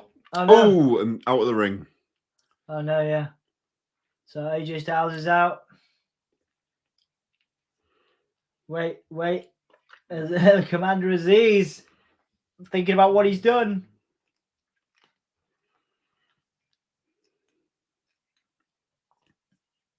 Crews is out. Okay. So there's only 5 left in now. Yeah, so I'm guessing Omos is going to be ganged up on, but he's going to destroy everyone. Yeah, I think he's going to clear the house, isn't he? He's going to clear everyone out. I think he's going to turn his back on the other Raw guys and just toss everyone out. It's a battle royal, isn't it, like you said?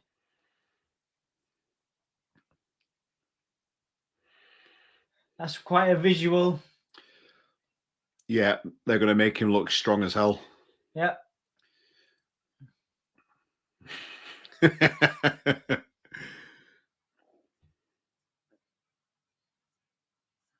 I'd be very, very surprised if he goes out. Very surprised if he goes out. AJ Styles is out. Yeah, it looks like 100% Omos is winning this, guys. 7 people in. Thank you guys so much for joining. Cesaro out. Unless someone manages to get him out. Nah, it's not happening now, is it? It's not happening now, You never know. It could happen. What, you got stranger things have happened. Not at this point, mate. Not at this point. I'd bet my left flipping testicle on Omos winning now. I don't know. There might be a reason why it's Raw versus Raw right now.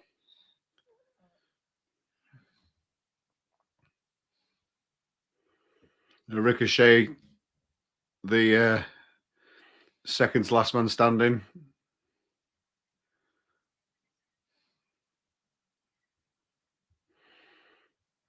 Fans chanting for there Ricochet. Might be a surprise win here. You don't know. Forever the underdog is Ricochet.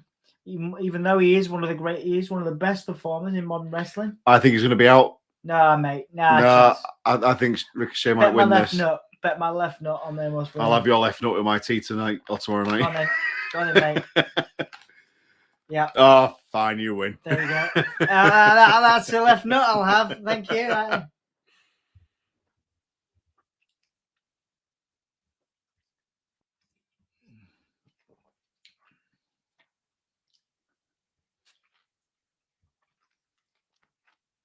Yeah, AJ Styles and Omos. One day it's coming because every WWE tag team happens at least once. The day AJ Styles pisses off him or Omos will be the day that Omos becomes. I wonder if it's going to happen right now. Looking at the pizza, I think he might chuck him into the pizza. No, it's not happening right now, mate. Nah. No, it's not happening right now. I'm not very good at predicting. I've been watching this shit for about 30 years, man. I can predict it all. It's all the same. It's all the same. I thought something was going to happen. Monty's floor. Free cold pizza for everyone. Why would you want to pick it up from the floor? You know, it's going to be on the floor, isn't it? Street Profits running away with the pizza. Almost is like, I want some pizza, man. It saddens me how much WWE have to promote That's stuff what I mean. for the money. I guess when you have a billionaire like Tony Khan, you don't need to do so much of that, you know. Yeah. But I mean, Vince McMahon is a billionaire, but obviously he's an older billionaire with older ideals. Advertising is everything, etc., etc. Which is why we see the WWE product that we do today. See, Vince McMahon's a billionaire, but you know, we don't know what the financials for the company are like, do we? They're very good because of all the releases. Yeah, it's the most successful year they've ever had because they've released 70 to 80 people across the last 2 years. That many? Yeah. God. Yeah, last 2 years, 70 to 80 people have lost their jobs for WWE. Yep. They've just had, obviously, a couple of days ago was their last offload. Makes you wonder who's next, doesn't it? Oh, it does. Well, if Braun Strowman and Bray Wyatt, two of the biggest merchandise sellers for them at one time, can go, then no one is safe, do they? You think Kevin Owens is a safe bet? I think Kevin Owens will Vince McMahon's never liked him, has he? No, absolutely not. I'm surprised he's still there. Yeah, me too. Randy Orton will be breaking a record this week, this event, for the most pay-per-views of any performer in history, I believe. Something like that. He's been with the company a very long time. I'll find out what record it is. I don't want to be completely wrong.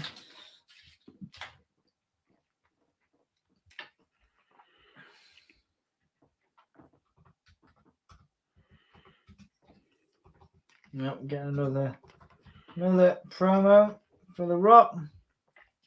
Randy Orton set to break the record of our shows. Record. Hang on a second. Orton is set to be 10 minutes. Orton will break the pay-per-view record with his 177th appearance in his career. There you go. Amazing. I wonder if he'll jump ship after that. Doubt it. The Royal Rumble 21 years ago, The Rock winning the Royal Rumble, knocking out the Big Show there 21 years ago.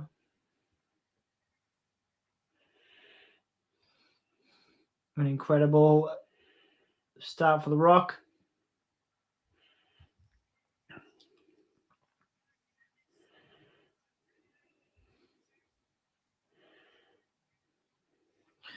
Okay, let's see what we got. I'll tell you what, I mean, no offense to them, but that must be the weakest commentary team I've ever seen. Well, I mean, you got to move with the times, man. Of course, Jim Ross is now with AEW, and Jerry Lawler is finally, he used to say some horrible things, and I'm glad he's not there anymore. Let's put it that way. So they've had to move with the time. Shinsuke, this is the pre-show, which I recapped earlier as I came on to the stream. A DQ loss for Damian Priest after hitting Rick Boogs, Shinsuke Nakamura's manager, with a guitar, and also hitting Shinsuke with a guitar. So with Jerry Lawler, then did you not think that he was just playing heel? Well, maybe, but not. It's not to my taste. I never liked him personally, but not to my taste, man. Not to my taste. He was very misogynistic, wasn't he? He was very misogynistic, And it was appropriate in the 90s, maybe. Yeah, absolutely. But nowadays, it's not, and I appreciate that. Yeah. But then I also think the best commentary team ever was always him and JR. Of course, it was. And JR makes a lot of mistakes these days in AEW, but he's an institution in wrestling. He'll always have the love of he's bless him. He's ended AEW shows by saying the WWE shows and all kinds of things. But I mean, he's what is he now? 70. He's going to be in his 70s, isn't he? You know what I mean? And to be fair as well, he's not been the same since he lost his wife. No, of course not. Of course not. Very tragic. And I don't know if you've read it or listened to it. he's now got 2 autobiographies out. He's got 2. Mm. It was, you know, he's done it in parts. Right. And I was recommended the audiobook version because he reads it himself. And obviously he's got a cracking voice and Of he's, you know, very emotive. Of course, yes, yeah. And I think it's the end of the first one. It ends at Jan's death. And, you know, it had me in tears listening to him talk about it. And he was, you know, you could tell he was welling up and getting upset. And, you know, it was a difficult listen. But I thoroughly recommend it. It's a really, really good book. Really good book. Yeah. Awesome. Yeah, no, I'd love to read that. There's actually quite a lot of decent wrestling books on Audible. Yeah, no, if you're interested. Yeah, no, definitely. Hang on a second. Big Dom, hey Jeremy, how you doing, man? Nice to see you. Sorry I didn't see you. I was watching the Usos entrance. How you doing, mate? How's everything? How's your family? I hate this because I hate snakes. I hate them. It scares the shit out of me. Sorry, it's not real. I know, but it still scares me. How you doing, Jeremy, mate? What the It's Matt Riddle. Matt Riddle. He's a former UFC guy. But he is a bro. He is the Monday equivalent of, I don't know if you remember RVD, but that type of vibe, you know, kind of weed smoking, chilling. Don't recall RVD ever coming down on a kid's scooter. Well, this is the thing now. Following Randy Orton's feud with Bray Wyatt, he is now teaming with Matt Riddle. I'm going to have to stretch my legs out a little bit. Yeah, man, go for it. Dude, take a walk, man. It's fine. No, I'm all right. I just need to lean back a bit. Oh. We've been going for 1 hour and 42 minutes. We have a 4 a.m. finish. This is actually, it's been going quicker than it normally does for me because you're here. Traditionally, I'm happy to help. Yeah, well, thank you, mate. To be fair, most Sunday nights I am free. Yeah, well, I work most Monday nights, so I'm quite happy to be in night mode. That's cool, man. Well, I don't do many of these days. I sort of try and limit them just because, you know, working life, you know how it goes. But we're nearly at 1,000 now subscribers. When I say nearly, I mean we're about 140 away.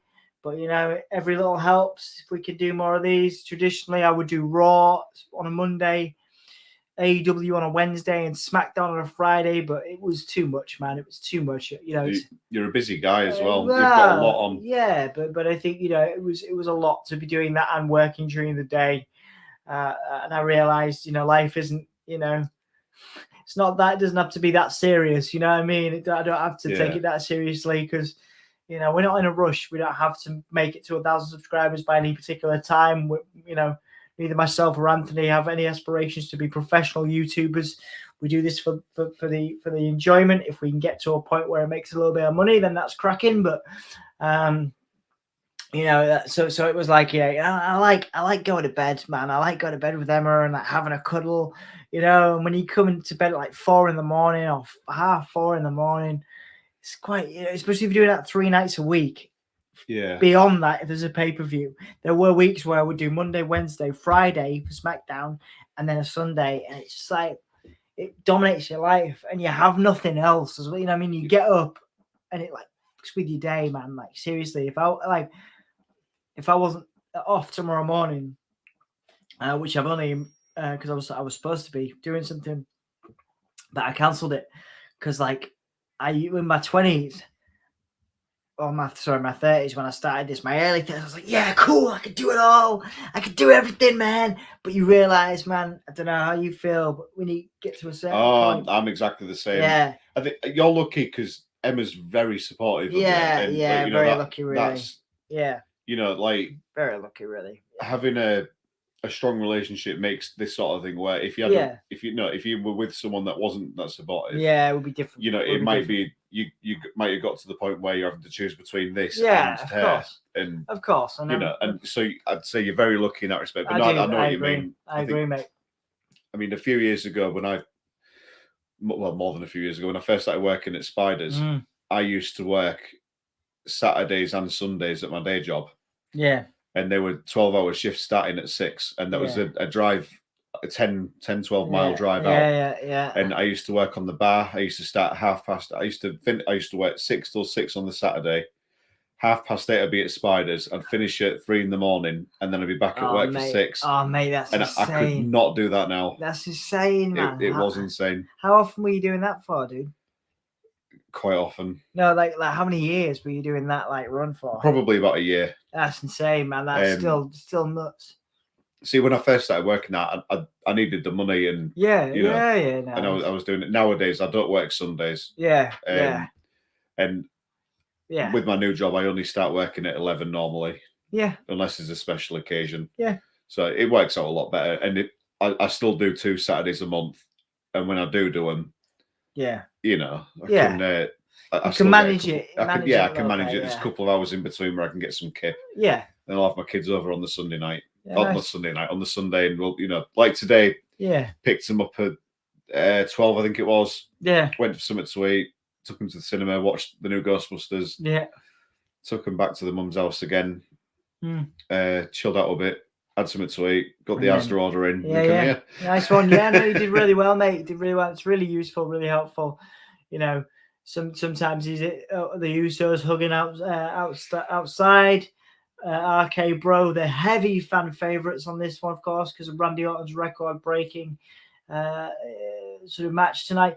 But yeah, sorry. What I was saying was, it's really useful having you here, man. It's really cool having you here, and I love doing this. Sometimes, I'm very pleased to be here. Sometimes it's hit and miss. Sometimes you get, like I said, there have been times where I have 2 people in, and there are times when I've had 75 people in. It just depends on, the type of night you're having. I mean, it doesn't. Usually, I try and do like 20 minutes pre-event to get people in, but obviously tonight I wasn't able to do that, which is no problem because I really enjoyed the Ghostbusters stream, and I like the fact we do that as well because it makes us a little bit different, sort of standard. If anyone's watching that hasn't seen the Ghostbusters stream, highly recommend you do because we had a lot of fun. It was hilarious, Absolutely. wasn't it? It was really good. It's great having Charlotte. If you come back to this after tonight, after a lot of our views, most of our views come after these events. If you come back to this and watch it and you want to check out our Ghostbusters stream or more movie streams, we're actually doing those regularly. So definitely check them out as Matt Riddle takes out one of the Usos. I can't remember which one. Big kick to the face of Jey Uso. I think that's Jey Uso. I think. Floating bro. Oh, no, I can't remember. I think he calls that the floating bro. I've got a lot of love for the Usos. Yeah, man. They're very good, and they're able to Baron Corbin before, like they're some of the guys that can change their gimmick quite easily. Yeah. And like they can go from being gangsters to, Yeah, they're great, and they're part of the bloodline, of course, with Roman Reigns, probably the most successful successful faction in recent memory. WB and Thomas Fan 444, welcome to the channel. I don't believe we've seen you before. WB and Thomas Fan 444, nice to see you. Welcome. Just imagine that would be awesome. So just imagine The Rock comes out to help the Usos. I don't know, man. I don't think he's joining the bloodline. I don't think Roman Reigns would be particularly happy because of course Roman Reigns leads the bloodline. Roman Reigns the head of the bloodline, with the Usos being the other members. I don't think Rock's joining the bloodline, and I do not think that he would be. It would be cool, though. It would be cool. It would be cool. You're very right, Dewey and Thomas Fan. Thank you so much for joining us. Thank you for being here. We've actually got the wrong. I've just realised we've got the wrong match on the, which is my fault.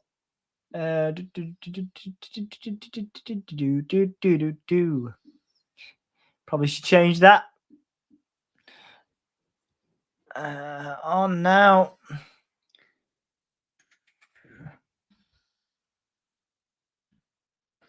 Randy Orton's ready to come back in. Thank you, dude. Jey Uso's in a shout. That UFC guy, whatever his name is. I don't know. Matt Riddle. Matt Riddle. Yeah. He went to kick him and he missed. Nice. Matt Riddle sort of fell backwards. Yep. Orton Riddle versus the Usos is on now, not the 5-on-5 Survivor Series.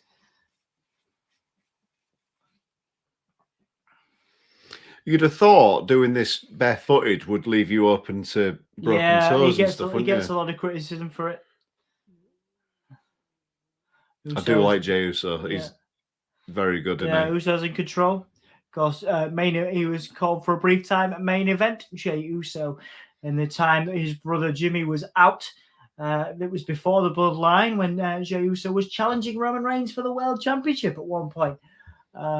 Very briefly, big counter kick there by Riddle. Landed quite badly, that, didn't it?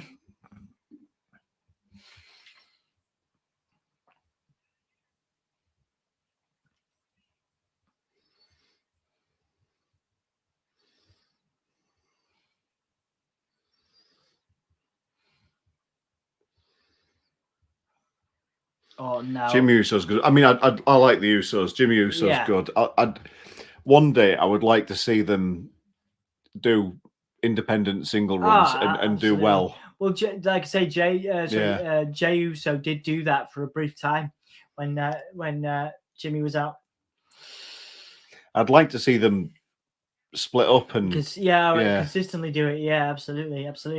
The Usos now blocking Riddle from tagging Randy Orton. Randy Orton desperate to get into the ring. He's going to get Randy Orton in, and he's going to mop up. Right.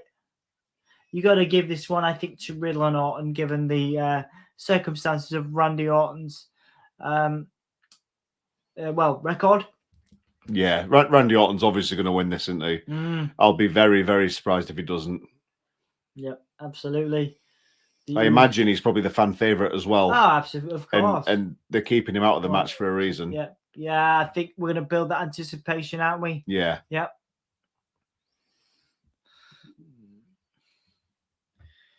The Usos now trying to lock down Matt Riddle, trying to keep him down, but the fans firmly behind. I like Randy Orton's new goatee. Yeah. How new is that? Relatively new, relatively. On the Usos trying to counter Riddle desperate to get Orton into the ring. See, Randy Orton's holding the little rope thing, which tells me that he's about to get tagged in. There was a GTS-like move there, which is a trademark of Riddle. Looks like we're now getting...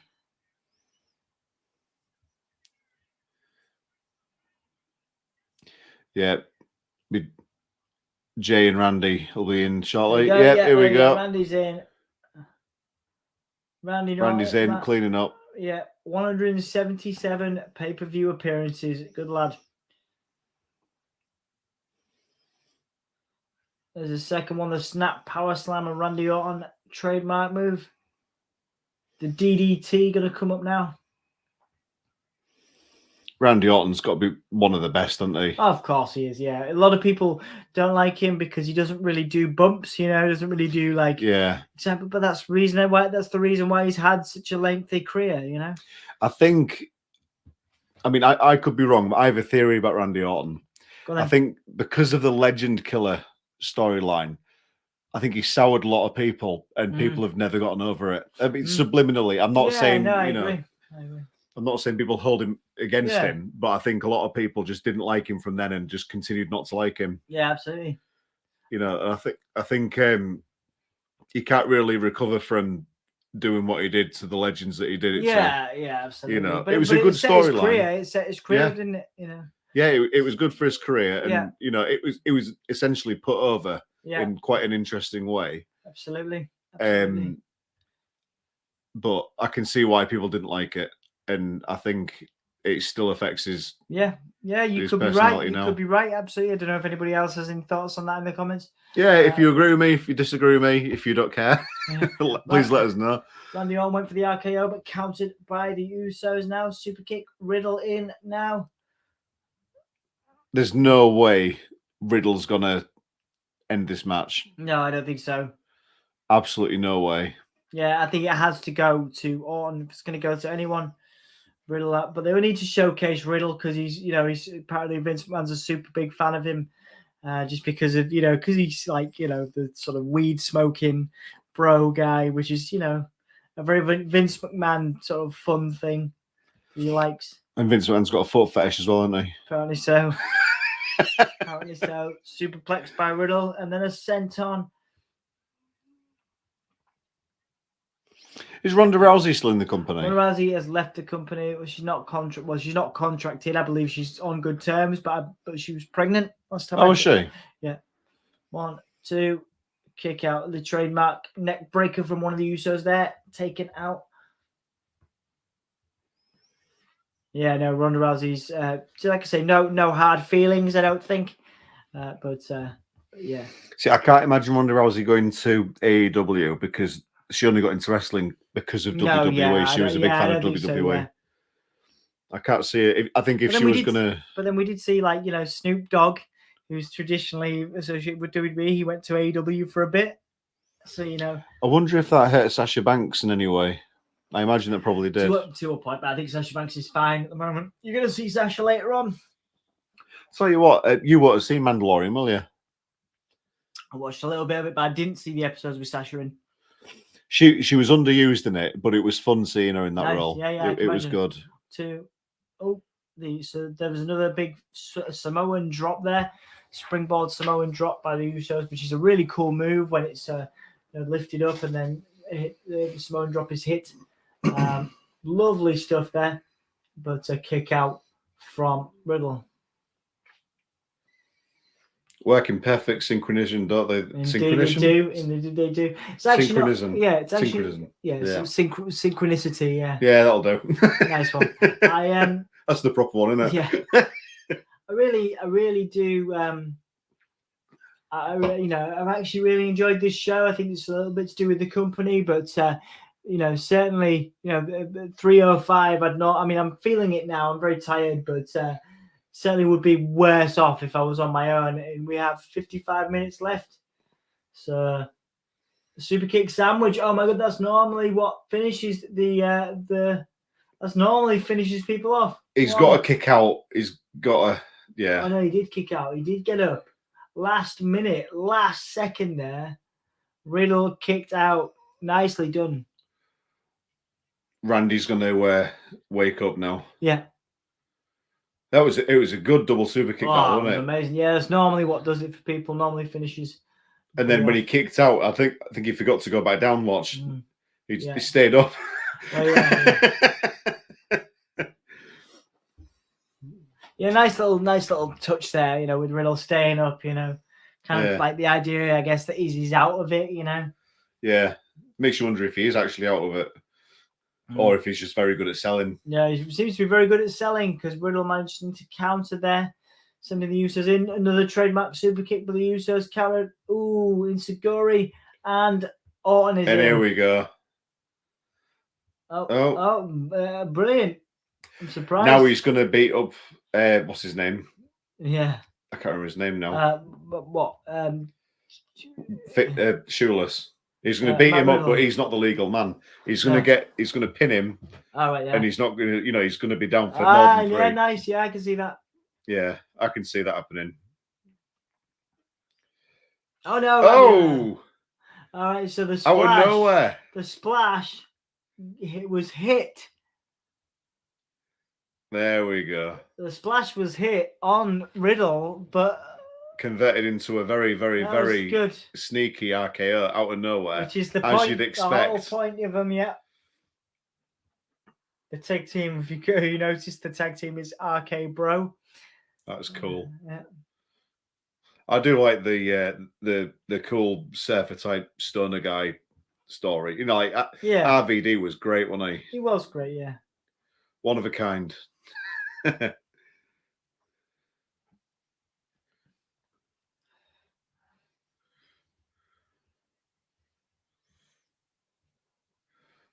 That was brilliant.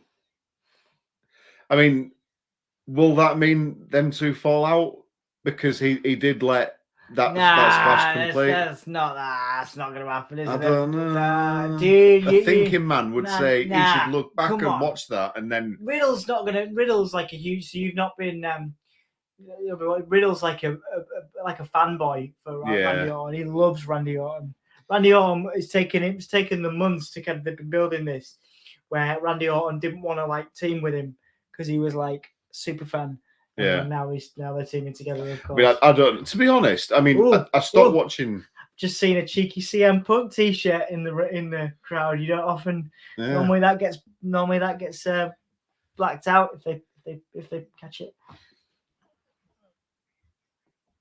All right, the Miz selling something. Wonder if the Miz will go to AEW. Nah, man, WWE lifer. You're right. Yeah, but so is Jericho. Jericho was a WWE through and through, 100% long-term lifer. And he went. Nah, I think. Well, apparently he spoke to Vince about going. But anyway.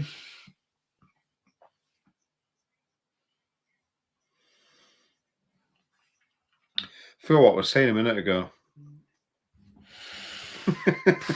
I know, dude. It's got to that point. Before you saw the CM Punk, I was saying something. Yeah, I forgot what I was saying. Yeah, I interrupted you, didn't I? I'm so sorry. We were talking about Matt Riddle and Randy Orton, and how Matt Riddle was obsessed with Randy Orton. I know what I was going to say. I was going to say that I stopped watching WWE quite a while ago because I got bored of it. But this has been all right. I mean, it's not as good as a Survivor Series should be. No, by any stretch. No, of course. But it's been enjoyable for what it is. Yeah, you absolutely. So let's see what. Have we had the women's? We've had Charlotte and match, we haven't had the 5-on-5, which I'm assuming is coming next. So I'm guessing there's 2 more matches, with it being 3-10. I'm assuming the 5-on-5 women's match and Roman Reigns versus Big E. Roman Reigns being the SmackDown World Champion, Big E being Raw's current World Champion. Let's just see. I'm glad Big E's the Raw Champion because Yeah. like I said before, all the just seeing what we've got on there. I'm just going to message Charlotte. Cheese mule. Oh, Charlotte. Oh, sorry.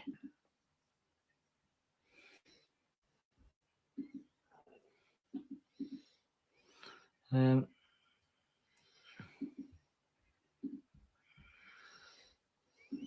yeah, this is 9 years ago, WrestleMania. John Cena. I believe this was Rock's last.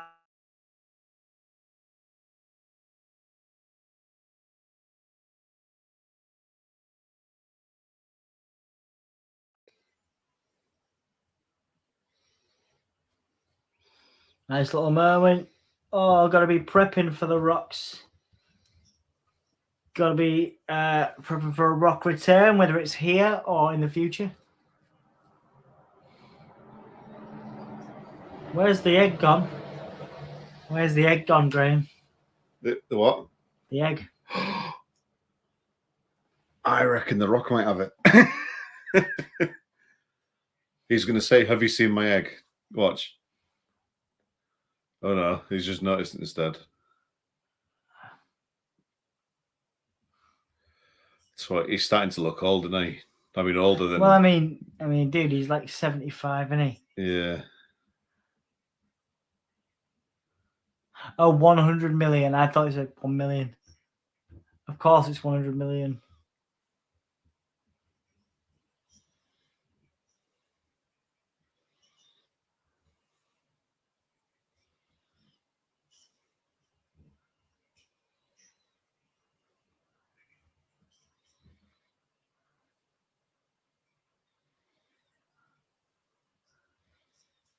Ooh, a little bit of a shot. A little bit of a shot from Brooklyn there.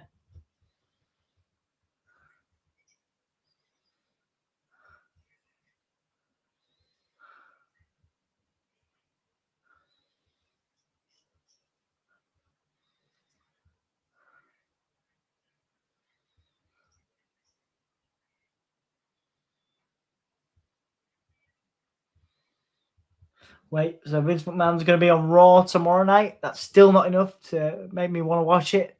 I will not be watching Raw tomorrow because I'm not insane. Traditionally, though, the Raw after WrestleMania and Survivor Series are normally pretty good. Well, we'll find out, won't we? We'll find out. But I won't do it. I won't be doing it because I'm not crazy. And there's another really bad commentary lineup. Oh, yeah.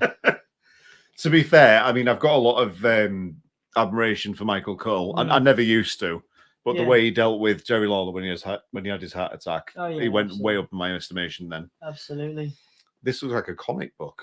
Yep, Xia Li coming over from NXT.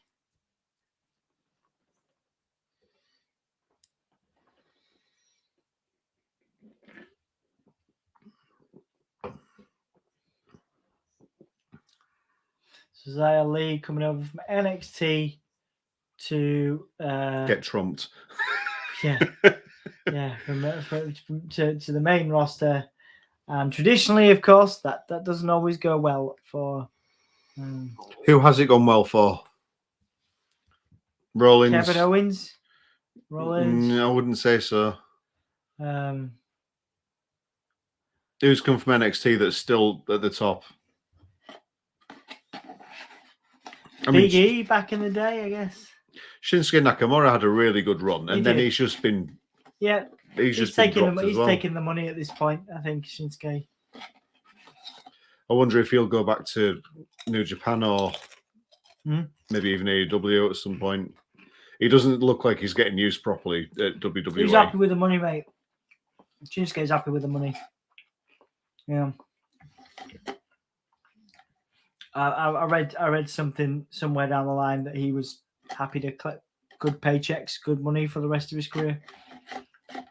It's the biggest company in the world for wrestling in terms of money to be made. Only for as long as they'll keep paying it, though. Well, Shinsuke, yeah. They'll always keep Shinsuke because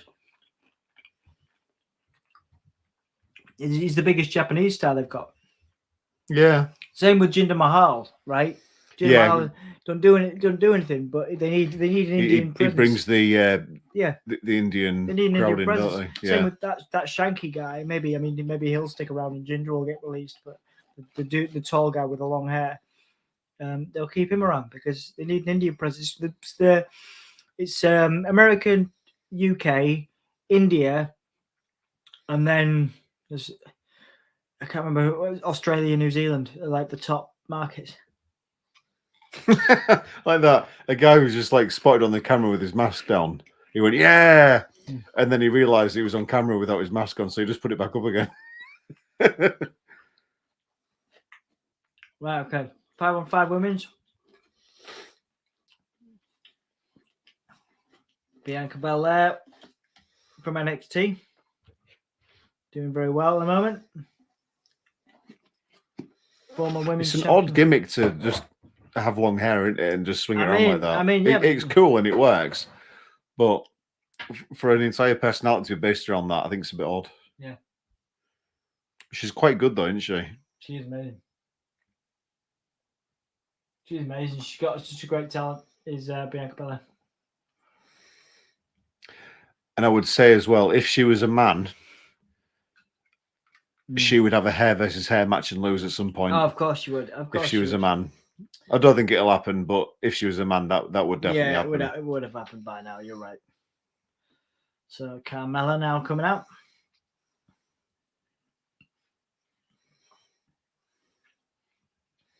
I disagree. I mean, oh no, she's not bad looking, but I don't think she's the most beautiful. But yeah, but you've got a certain type, haven't you, Graham? You know, I do have a certain type. To be fair, she ticks quite a few boxes, but she's yeah.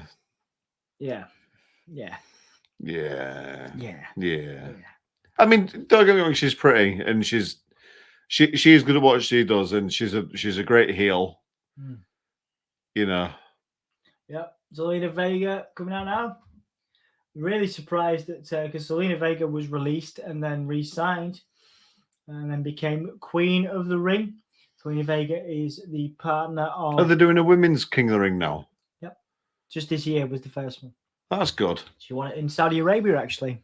Really? Yeah. That surprises me. Yeah, they did it in Saudi Arabia. Yeah, they're not allowed to wear their outfits like they wear. They have to wear t-shirts. Oh, yeah, I've seen, like arms fully covered and that. Yeah. Liv Morgan, probably my favourite female superstar of the moment. One of mine as well. She's she's good, isn't she? She's good, yeah. she fits. She fits She's a number of our respective tick boxes as in terms of taste.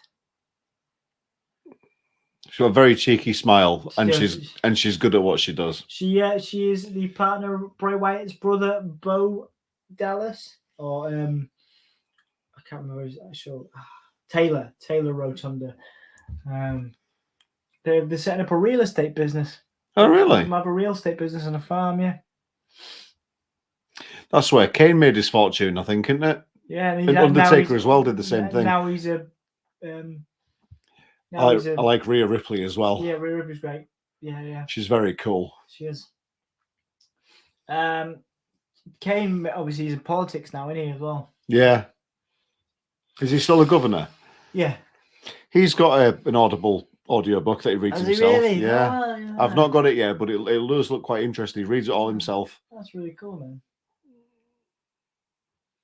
Rhea Ripley out now, one half of the tag team champions with Nikki Cross. But I haven't seen Nikki Cross for a long time. Cheeky little tongue piercing look. I do think it's interesting that before Paige, they were really not interested in the gothic punky type for quite a long time, and then the success of Paige forced them into getting a lot more. I do like Natalya as well. So yeah, not a lot of people do, but we should always. I'm a big fan of Natalya. Yeah. I think it's because she's a heart. Yeah. I've got a lot of love for the Hearts, and she's the queen of the Hearts, isn't she?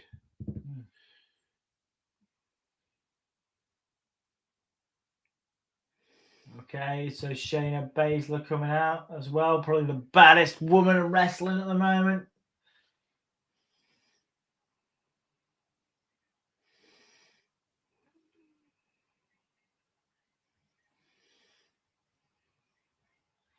Tony Storm, great talent, used to be with NXT UK, and then was called up to NXT, and now the main roster, doing very well. She's from New Zealand, of course. Is Natalya a fairy now? Oh man, you should see the YouTube channel. Anthony likes to joke about it. You'd love it. You'd love it. Shotzi Blackheart now, another one from NXT that's come up and is doing really cool stuff. Got a thing jacket on, which is ace. I think for this match, I'm going to be Team Raw. I am Team SmackDown.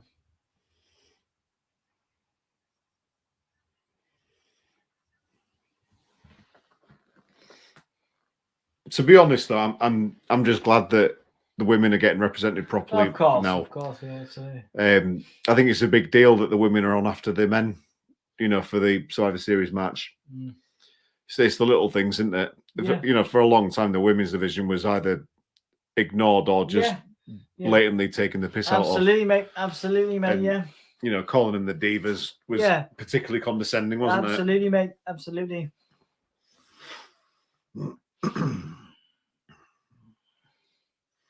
And everyone likes Sasha Banks, don't they? Indeed, they do. As I say, she was good in Mandalorian. She was underused, but she was good in Mandalorian. I'm hoping she's going to be in the next series. Yeah. Well, I know you're not a Star Wars fan. No, but I mean, I appreciate your enthusiasm for it, dude. Do you know what? You weren't a Ghostbusters fan until you watched it with me. It's true. It's true. I think you watched Star Wars with me. Yeah, that's it. Maybe that's the whole thing I've missed. Maybe that's the whole thing I've missed this whole time. So you're Team Raw, I'm Team SmackDown. Let's do this, man. I think this is the first time we've differed, isn't it? Is it the first time we've differed on this? I don't know. I can't remember now. Yeah. So I've had a long day. Yeah. I can't remember anything. What day is it? Who are we? Monday now, and it's 2:23 in the morning. No, wait, 3:23 in the morning. Thank God for that. Yeah. 3:20. So I'm wondering how over this is going to go, because it's meant to finish at 4, and I don't think it is going to. Because unless they have a very quick match of 20 minutes, and they quickly get through the last 10, 15 with Big E and Roman. I don't think it'll overrun. I think they don't normally, do they? Oh, they do. Maybe 5 maybe by 5 or 10. Normally, if there's one thing that you can praise WWE for, it's the referees, controlling the match and making sure, nothing overruns or goes wrong. That they are quite good at that. Yeah. Normally. So this is Mella protecting her face with this mask. Oh no, she can't get it on, apparently.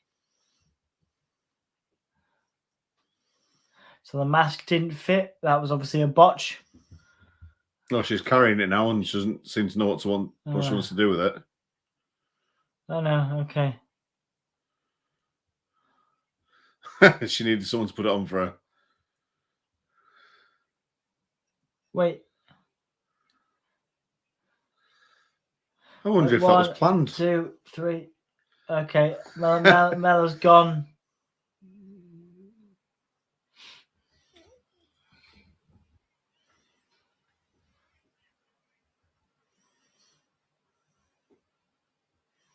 Tony, chance.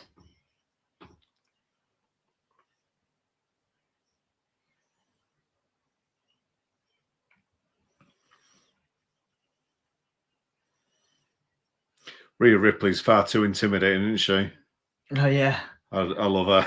Sasha Banks and Belair, of course, a lot of history between these two. Oh, wait, Shotzi now. Shotzi. I don't think Sasha Banks is too happy with that. No, well, they've had a feud the last few weeks. I love Shotzi Blackheart. See, the thing you got to remember is, and I'm sure you're very aware of this, but, for anyone listening who might not be considering these things, the teams that are against each other still have to maintain the rivalries within the teams ready for, Raw and SmackDown, respectively. Indeed.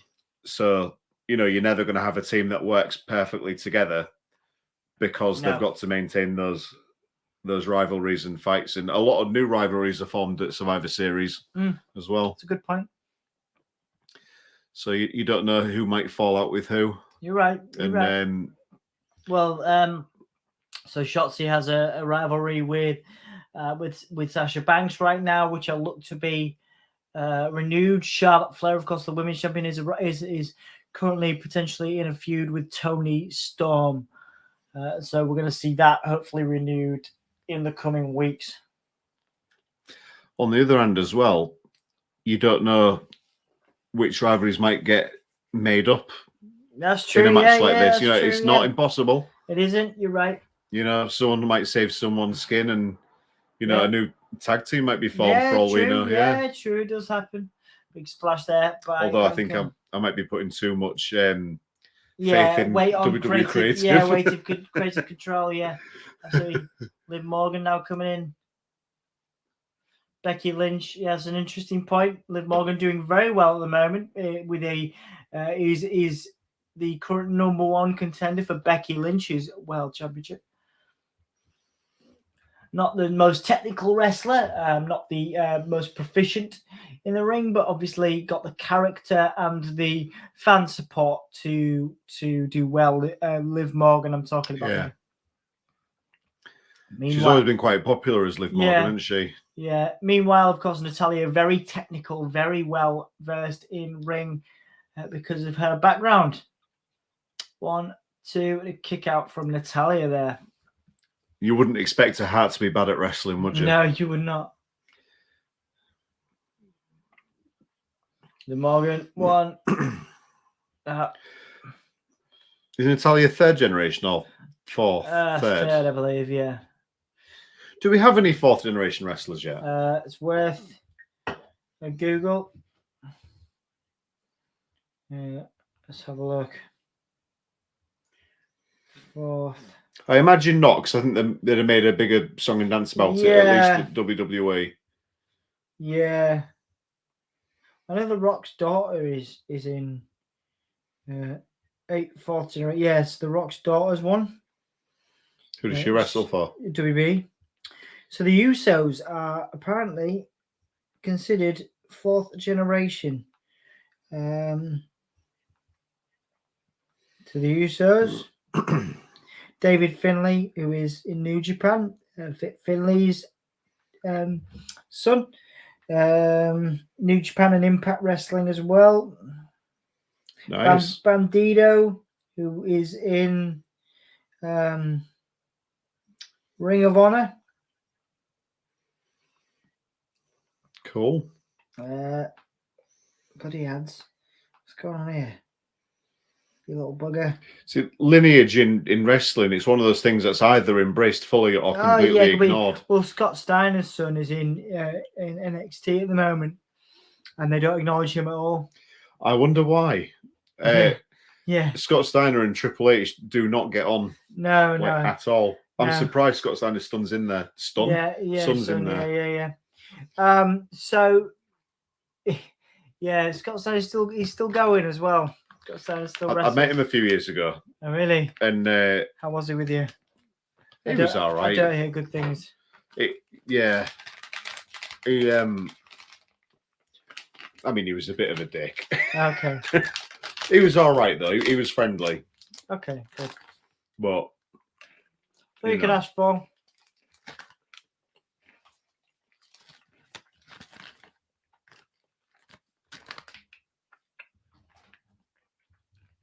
So joint manipulation is specialism, of course, of Shayna Baszler. When I met Scott Steiner, I put my hand out to give him a fist bump, and I think he thought I was threatening him because he like sort of put his chest up and like looked like he was going to square up to me. Then he realised I wanted a fist bump, and he sort of put his hand out awkwardly and did it. Oh, nice. And he just didn't look very happy. And I thought, I think I've pissed him off by not even fucking saying anything yet. And I said to him, I was a real big fan of, when you were in the tag team run and then into WCW and that. And then when he did his talk, he went off into a massive rant about Triple H. Yeah, like he does do. Steroids and I'll take a steroid test if Triple H will, but Triple H won't, so I won't, and all that jazz. I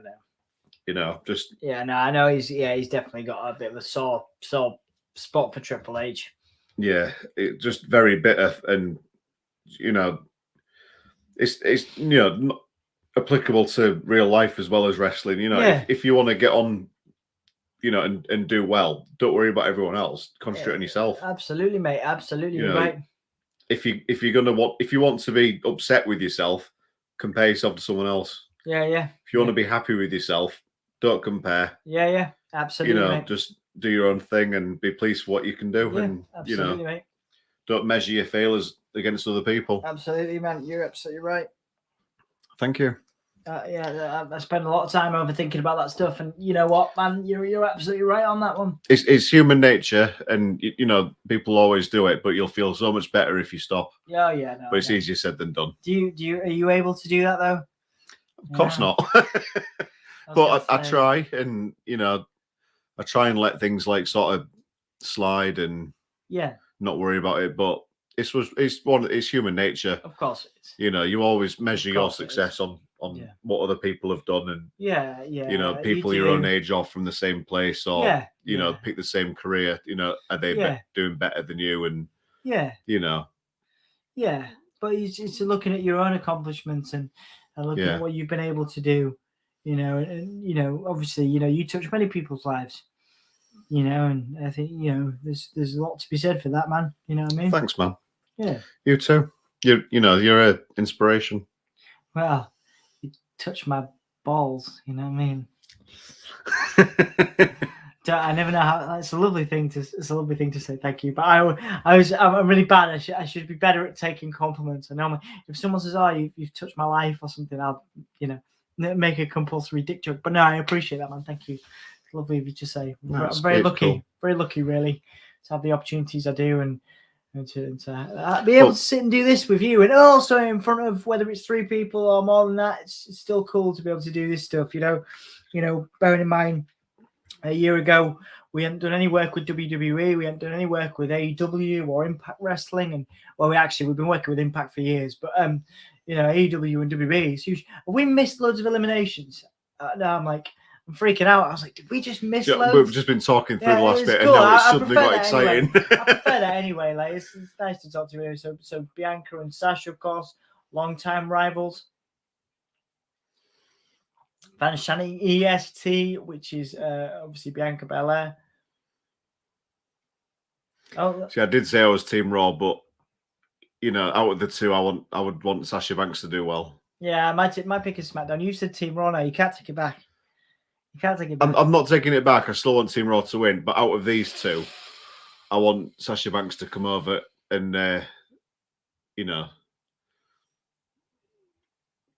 But saying that, they're both good. Yeah. They're both very good. I mean, she's playing the crowd, of course, beautifully, and she.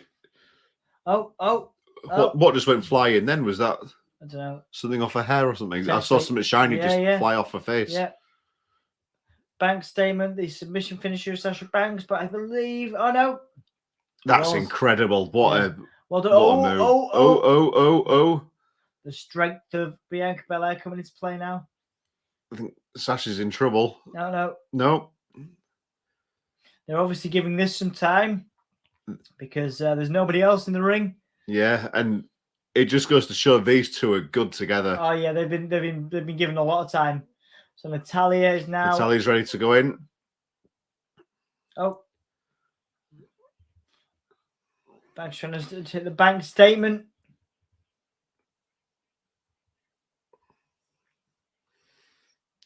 It's just counter after counter, isn't it? I love wrestling like that. And the men don't do it anymore, do they? No. It's beautiful work from these guys. You make a good point about the women, the female performers doing more exciting work. Rhea Ripley now back in to save the day for Team Raw.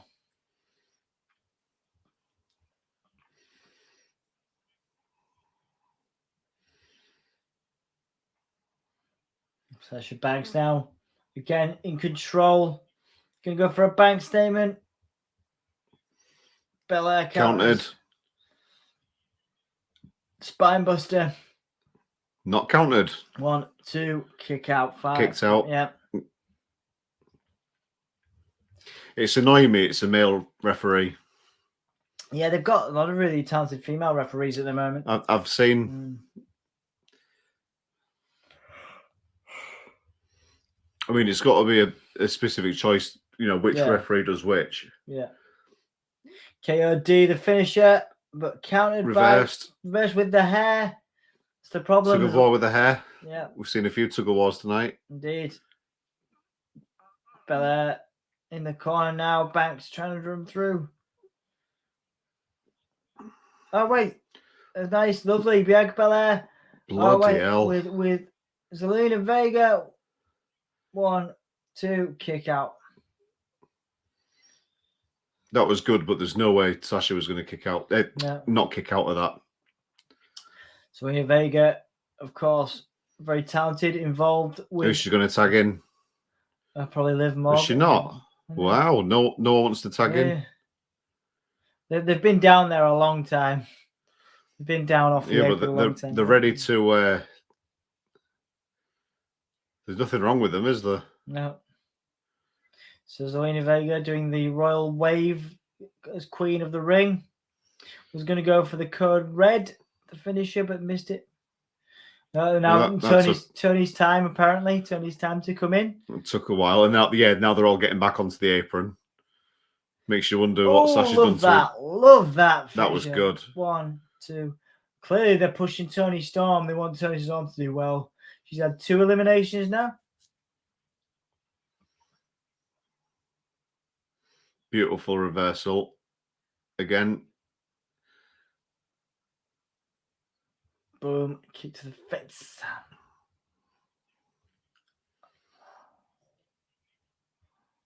Is it Morgan and Belair versus 1, 2? Is that it now? Is it 2 on 4? No, it's 3 on 4, isn't it? Oh, maybe. No, we've had 2 eliminations on Raw, man. So you've got 2 kick out. So you've got Belair, Liv Morgan, and Rhea Ripley. 3. 3 on 5. No, 4. You're right. Oh, there's Liv Morgan's finisher. The Oblivion finisher, I believe she calls that. The face buster. All right, so Belair, Rhea Ripley, Liv Morgan versus. Natalia's not been in yet properly, is she? She's been in, but not Not for anything. Oh wait, that's interesting. Liv Morgan 1, 2. Yeah, typically Baszler would be dominating Liv Morgan, so Baszler's one of the most sort of badass types of. Oh wait. Oh yeah. Sleeper. In the chokehold, Kirifuda clutch, she calls that. Baszler taken out. Everybody. Liv trying to get out of it. Shotzi now in.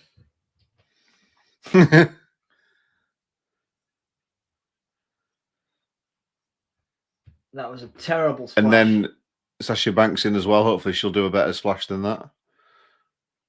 There we go. 1, 2, the Eddie Guerrero frog splash. Eddie Guerrero. I can't help but feel that Sasha Banks was showing off a little bit there. Well, so that finisher, that was not supposed to be Shotzi's finisher. The way she does like a senton bomb. So I don't know if that was a botch because I don't know whether that didn't come across very well. But anyway, but she didn't set off properly, and then she didn't land it properly either, did she? No. Huge headbutt there from Rhea Ripley. I love Rhea Ripley. No, wait. Oh wow. Brilliant. Oh, suplex. Nice. Beautifully done. That's incredible. Lovely work from both Sasha and Rhea. No.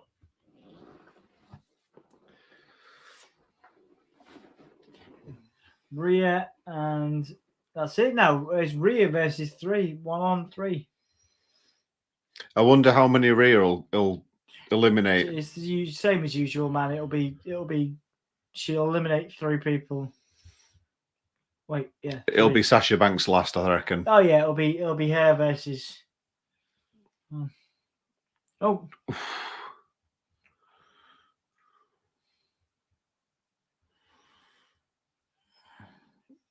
That was nice. Oh no, Bianca Belair is still in. So 2, 1, 2, 3. Oh, Rhea Ripley's out. Okay, so it's Bianca. So now it is 1-on-3.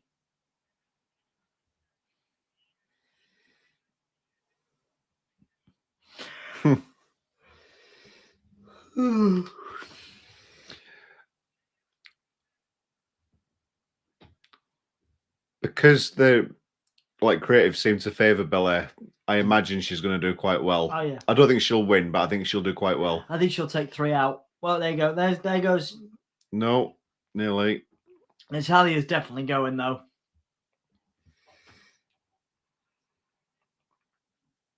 Oh, wonderful strength there. Wonderful. Yeah. There's a lot of prolonged vertical suplexes, isn't there? Yeah. Oh yeah. It's all about showing strength in it. Right. So now Shotzi and everybody's out. So this leaves now Natalya to be taken out.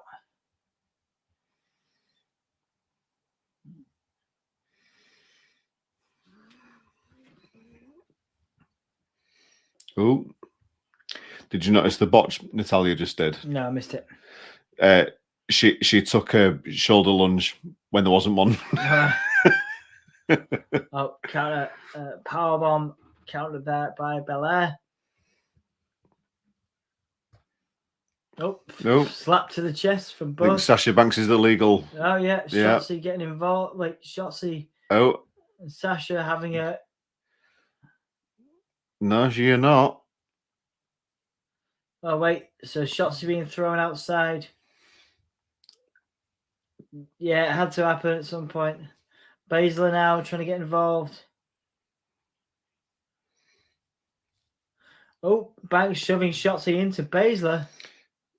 Oh, you do not want to do that. Oh dear. Oh no. Sasha Banks is not going to be very popular. Oh, right, wow. Dear. Okay. I think Sasha Banks has been Yep. Counted out. Okay, so 3-on-1. Out of the match was still looking strong. Yeah. And now she's going to knock a couple of them down, or all three of them down, and then go. Yeah.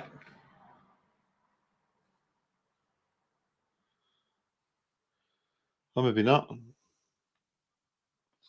Where's Sasha Banks? Is she still there?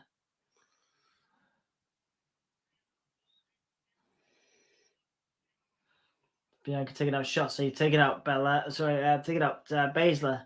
Now Natalia. Beautiful. I can't imagine Sasha Banks is finished. No.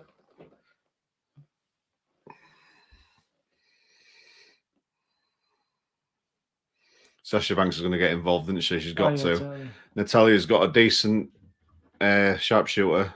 Yeah. Oh, reversed. Oh, that was reversed. nice. Baszler's coming out. This is going to be the end of Natalia, I think. Ian Glazer's in. Roll up. 1, 2. Yeah, that was going to happen. Ian Glazer's in. What's up, dude? Yeah, nice to see you, man. Thank you for joining us. Appreciate it. Right, so 2-on-1 now. Baszler. Oh. 1, 2. 2. Kick out. Oh, huge knee.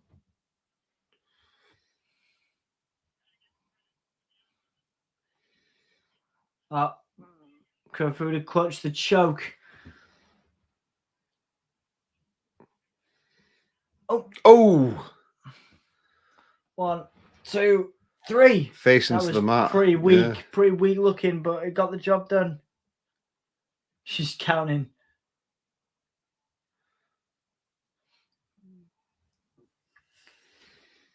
I would not have predicted this. Yeah, I definitely called it. She's not winning. I don't think she's winning. I think Shotzi's winning this. Unless you're right. Unless Sasha comes back in and to take out Shotzi, which I think is what's going to happen. I think she disappeared far too quickly, and I don't know where she went. Yeah. And it's not like Sasha to. Oh wow. It's not like Sasha to let something like that just go, is it? No, not at all. Well, Shotzi going for a crossbody, but rolled through by Belair. Obviously a big push for Belair here. If she wins this, Shotzi with a face buster.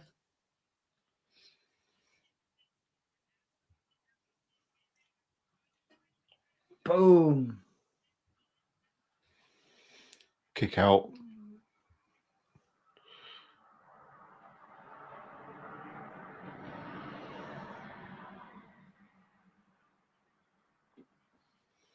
She's going for the sliced bread, which I believe is a trademark. Nice, I don't know. Oh, there you go. That's it. KOD. KOD. The strength, it's incredible, isn't it? That is that is the KOD. That is the kiss of death. 1, 2, 3. Yeah. She did very well there. Very well, yeah. Decent match. That surprising win.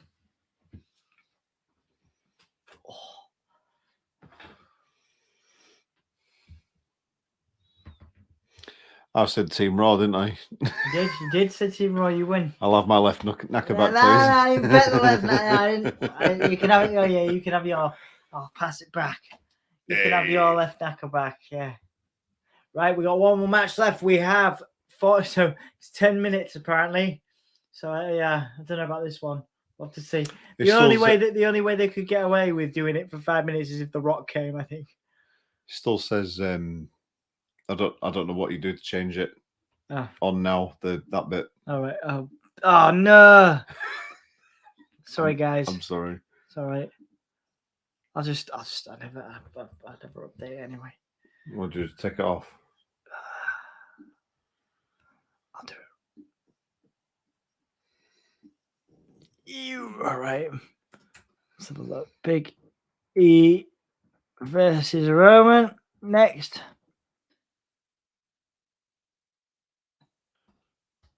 Drew on a motorbike, of course. Right.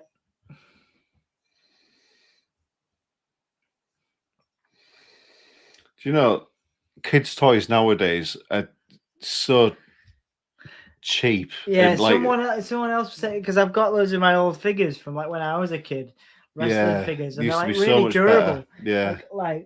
Like I was I'm gonna say, I found like my old Raven figure. Obviously, Raven was like one of my favorites in Sting, and like they're like so durable and cool. You know what I mean? Yeah. Like I don't really play with them now, of course, but I used to. I also like the fact he's wearing a Daredevil t-shirt on there. Yeah, it's cool, isn't it? Yeah, man. See, why are they showing The Rock 2 years ago at SmackDown? He's gonna turn up. Yeah, isn't they're sort of winding it up, aren't they? Yeah.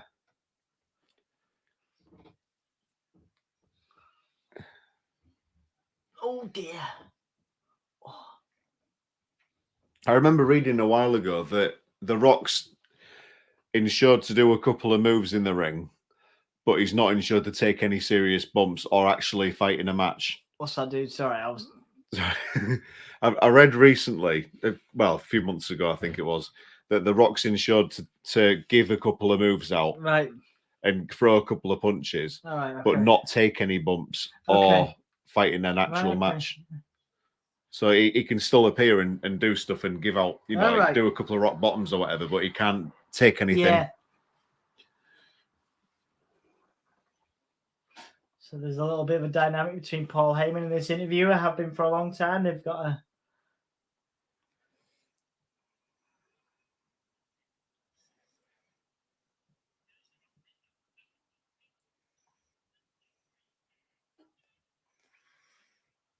I think Brooklyn's Paul Heyman's stomping ground, isn't it? Indeed, yeah.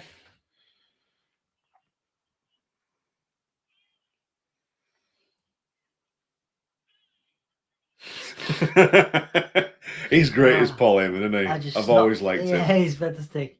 I just snotted everywhere because that really entertained me. I'd love to see him go back on commentary, Oh, he was great.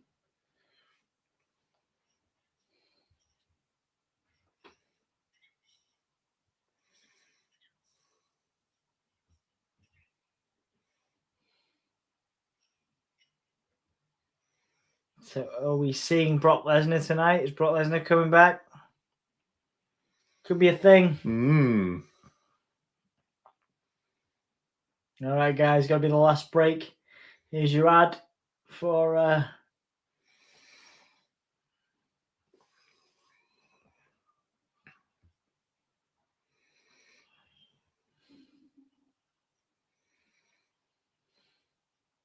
it's really good, actually. Gal Gadot has got to be one of my favourite actresses. Yeah. Like, ever. Yeah. I think her and Natalie Portman are like probably my top two. I think. Yeah. Gal Gadot's just incredible. I've never seen her give a bad performance in anything. Yeah. I assume you've seen Wonder Woman. Yeah, I've seen Wonder Woman. It's good, really good. Really, really good. Yep. Have you seen the second one? No. Not as good, but her performance is still pretty flawless. Oh yeah, no, she's got a really good Linda Carter's got a really fun cameo in it. Okay. And it sort of bridges her role from the 70s TV series into being in the DCEU a little bit. Nice. Promo for Bobby Lashley, who we saw earlier on.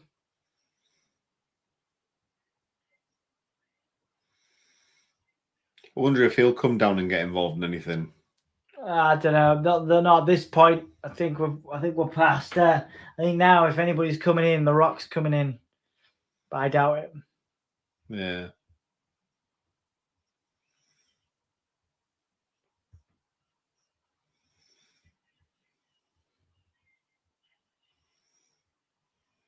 So promo for Bobby's background, his experience.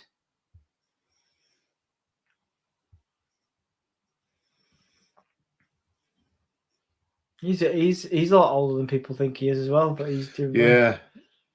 He's a bit like Angle in that he was he's from an amateur wrestling background, which is very different to professional wrestling and sports entertainment.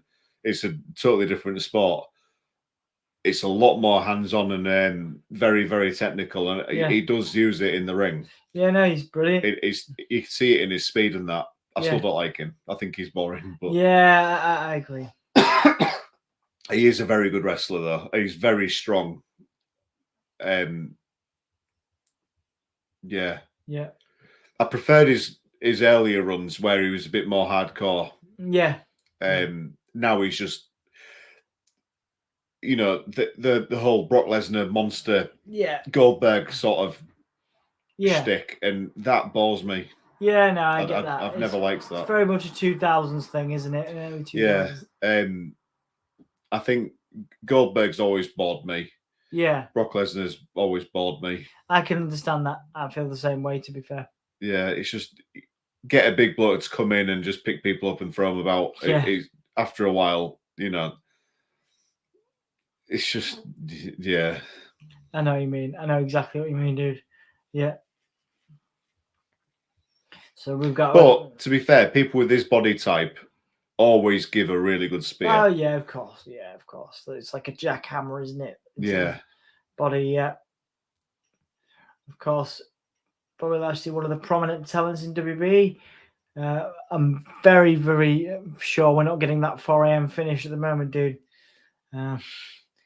Maybe it'll go to 20 past. Well, we've only got 5 minutes left, so it's not going to be 4, is it? No. Maybe it's scheduled to finish at 15:15. Yeah. I can't imagine it'll be 30:30. That'll be too late, won't it? Yeah, maybe. I mean, it's a network show, isn't it? WWE network show, so obviously they can go technically as long as they want. That's true. So.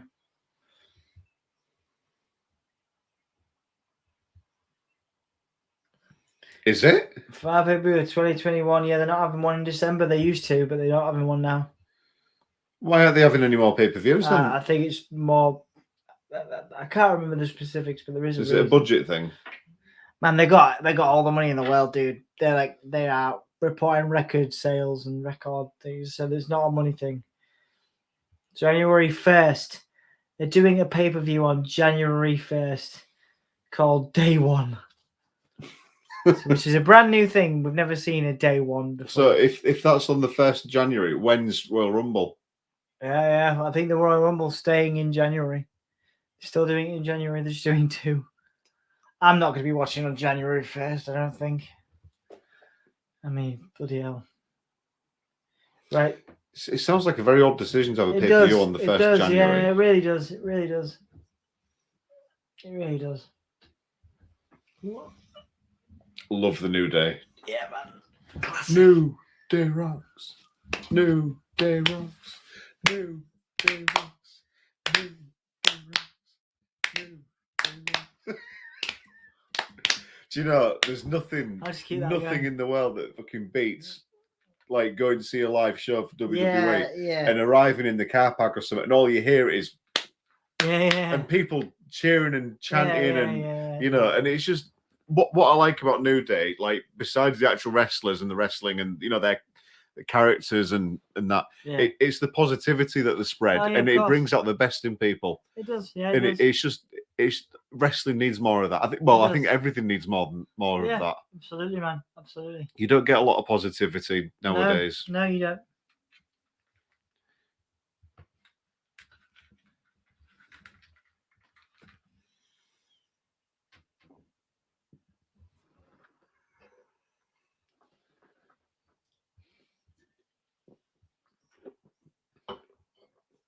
Ooh. I wonder if any of them will come and get involved. Oh, of course they will. The Usos will. Yeah. That's what I mean. I mean, this might end up being a big brawl. The only thing you could, between the New Day and the thingy and the Bloodline, but with the Rock, getting involved, but I doubt it. Well, they could have put his crown on straight. Yeah.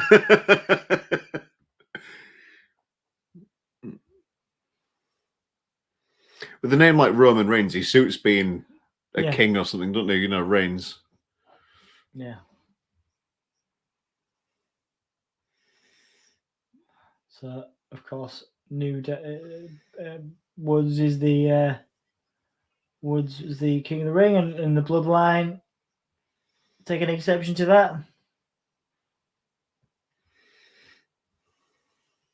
And there goes that crown. It took them a while to turn Roman Reigns heel. It did. It's ended up being all right. It's done amazing.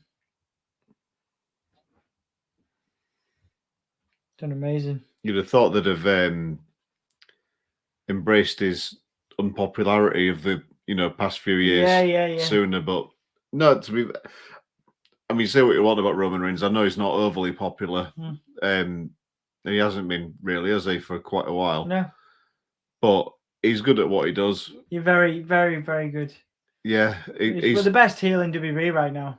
He's a company man as well. I can't see him leaving anytime soon. No, I don't think he will ever go, mate. I don't think he'll ever go.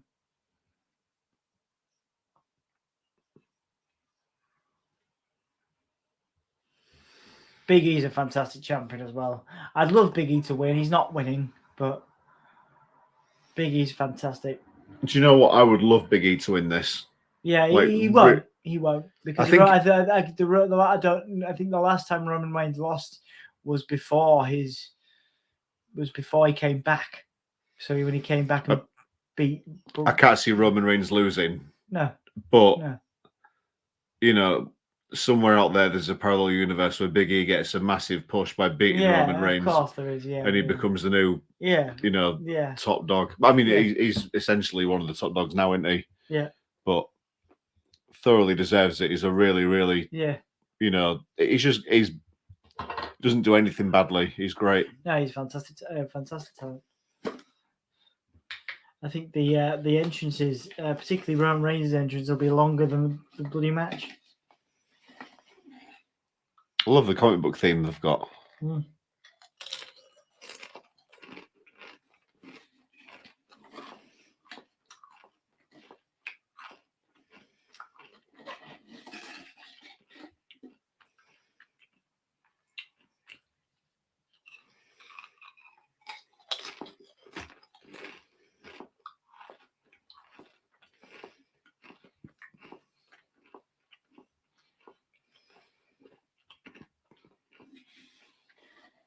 I love Big E.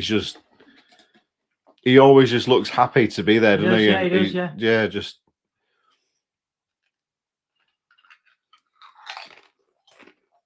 He's the kind of person that should be at the top of the card. He's good. He's hardworking. He's just,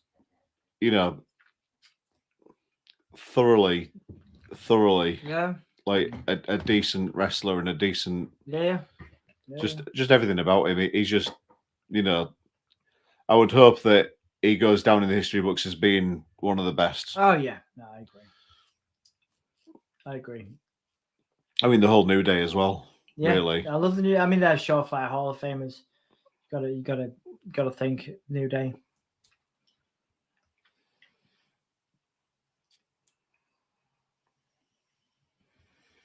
This theme's pretty kick-ass. I'll give it that. It's clever, that, isn't it? Yeah.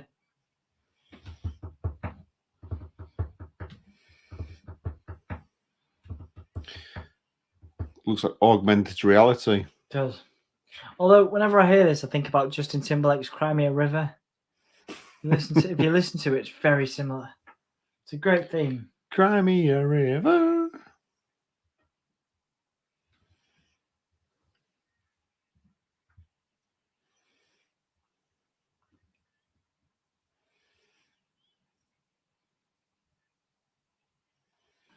Okay, so Paul Heyman out there with Roman Reigns. 448 days he's been Universal Champion. Last champion before that was Braun Strowman. Oh no, was Bray Wyatt. And then before that was Braun Strowman. Both those people, of course, not with the company anymore.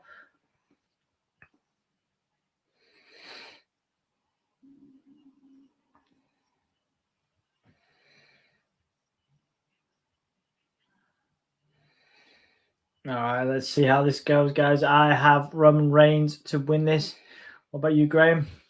I do think Roman Reigns will win. I'll be very surprised if he doesn't, but I want Big E to win. Oh yeah, I really want Big E to win. Me too. Me too. What in terms of the night as a whole, Graham? Because obviously we'll try and wind up as quick as we can post the match, given that it is going to be close to 5 a.m. by the time we get this done. What's your match of the night so far? I mean, it could obviously be this one, but so far, what's your match so of the far? The Women's Survivor Series, I think. That was good, really good. I'm going to say the men's. That was pretty good. What about performer of the night on the whole?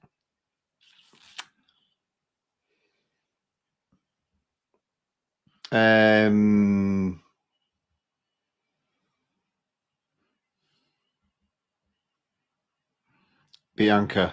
Oh, nice one. Yeah, I'm going to say the same thing. I'm going to say absolutely the same thing. Totally incredible performance. Did really, really well. Yeah. Sold everything well. Made it look like she was, really. Yeah. Like it was a struggle, and she was coping, and it just looked good. Yeah, it was brilliant. Yeah, and she definitely looked super powerful, super strong. We missed a couple of comments. No, I got everybody. I got Ian. Oh, did we? That's all right then. That's nice. Nice to see you guys. Thank you. I'm gonna say Bianca for me. What about grade for the whole night? I'm pleasantly surprised at how good it's been. I mean, it's not going to win any awards, but it's. I stopped watching WWE a while ago because I got fed up of it. I found it too predictable and too dull, and it was. I can but this was all right. I don't know if I'd go back to watching it every week. Yeah, but the odd pay-per-view is fine. Yeah, I'm gonna say 6.5. It's been better than the average. 6.5 out of 100. Yeah. I mean, this match could be great, but then you got to wonder how long it's going to go for. It's 4:06. 10-15 minutes maybe. I've known a few end at 4:20 from memory, but like you say, it's it's WWE Network. They can finish whenever they want. Although you do have to consider if they're in Brooklyn, what laws they've got about what time they've got to finish and stuff like that. So there might be a set time.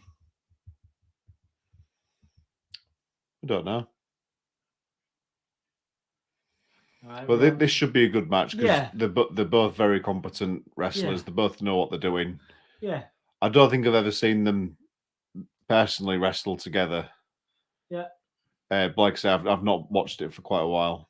Yeah, Big E. B looking very, very smug. Big E backing Roman into the corner. Roman perhaps not used to being backed into the corner so easily by his previous opponents.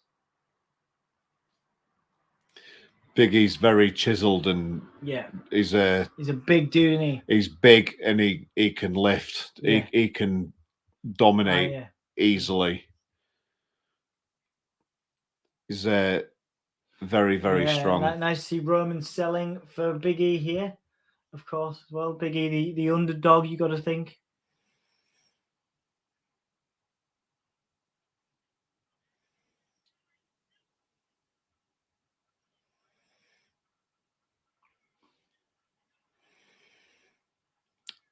Paul Heyman giving him a good talking to. Like, I love Paul Heyman. Yeah. I know a lot of people aren't keen on his accent, and they find him a bit annoying and that. But he's fantastic. Brilliant. He's got such a mind for it, hasn't he? Yeah. Oh, I mean, in his career, he's done everything. He's from like owning ECW to commentating to taking bumps himself to managing to. Yeah, he's done it all. He's done everything. Yeah, fantastic job. Fantastic job. Dealing with the financials of it, promoting, interviewing. Yeah. He's done everything. And I don't think he's ever done a bad job of anything. You could arguably say that ECW failed as a company. Yeah. But you've got to remember as well, ECW was funded by the WWE for a long time. Yes, it was. And, you know, I think WWE were always intending on absorbing it, and they did, you know. So, was it a failure, really? Well, long term, you'd think no, absolutely not.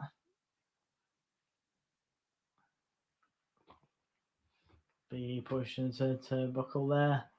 Big punches. If I remember right, I think ECW was absorbed by WWE. Yes, it was, yeah. After WCW was bought out by WWE. Yeah. And I think at that point they just thought, you know, because they pretty much owned ECW anyway. You know, they were keeping them out of the red, keeping them going. I think they just thought, you know, we own WCW. Let's make it official. Let's bring ECW in. Yeah.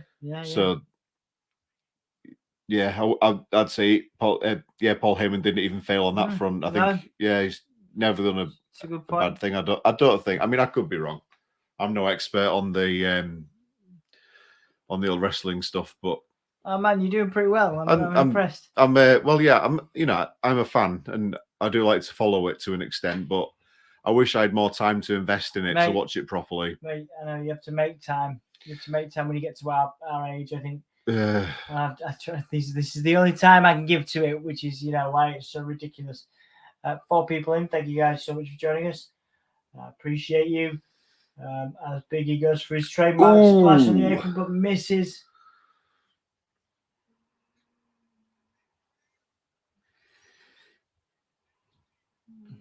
Biggie now selling an injury, which could potentially lead to something in the end of the match. I've got a couple more viewers again. Yeah, I think. Nice to see you guys. Thank you for joining us. 6 people in. Good to see you. It is 4:10 in the morning UK time. Thank you for bearing with us as Roman charges in with a drive-by kick to Big E. Big E misses. That was nasty. That one. I mean, he obviously knew he was going to do that, but you know, I think people misunderestimate how far it is from the top of the apron down to the floor as well. You know, it's no easy feat just to bounce off and hit the floor. You have to train yourself for years, of course, to do anything like that. But these guys make it look easy. Indeed. That's what the years of training are for. Roman backing Big E further down into the corner. Ooh. Big chop. 1 and a kick out at 1 from Big E.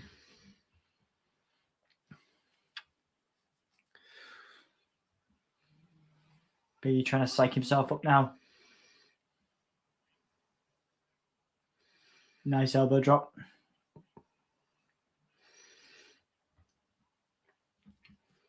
Wouldn't fancy taking Roman Reigns' elbow, would you? No, you would not. Definitely would not, would you? I dare say Big E can cope with it, but I think it'd probably kill me. Oh yeah, definitely. We'd be dead, man. We'd be dead. Yeah.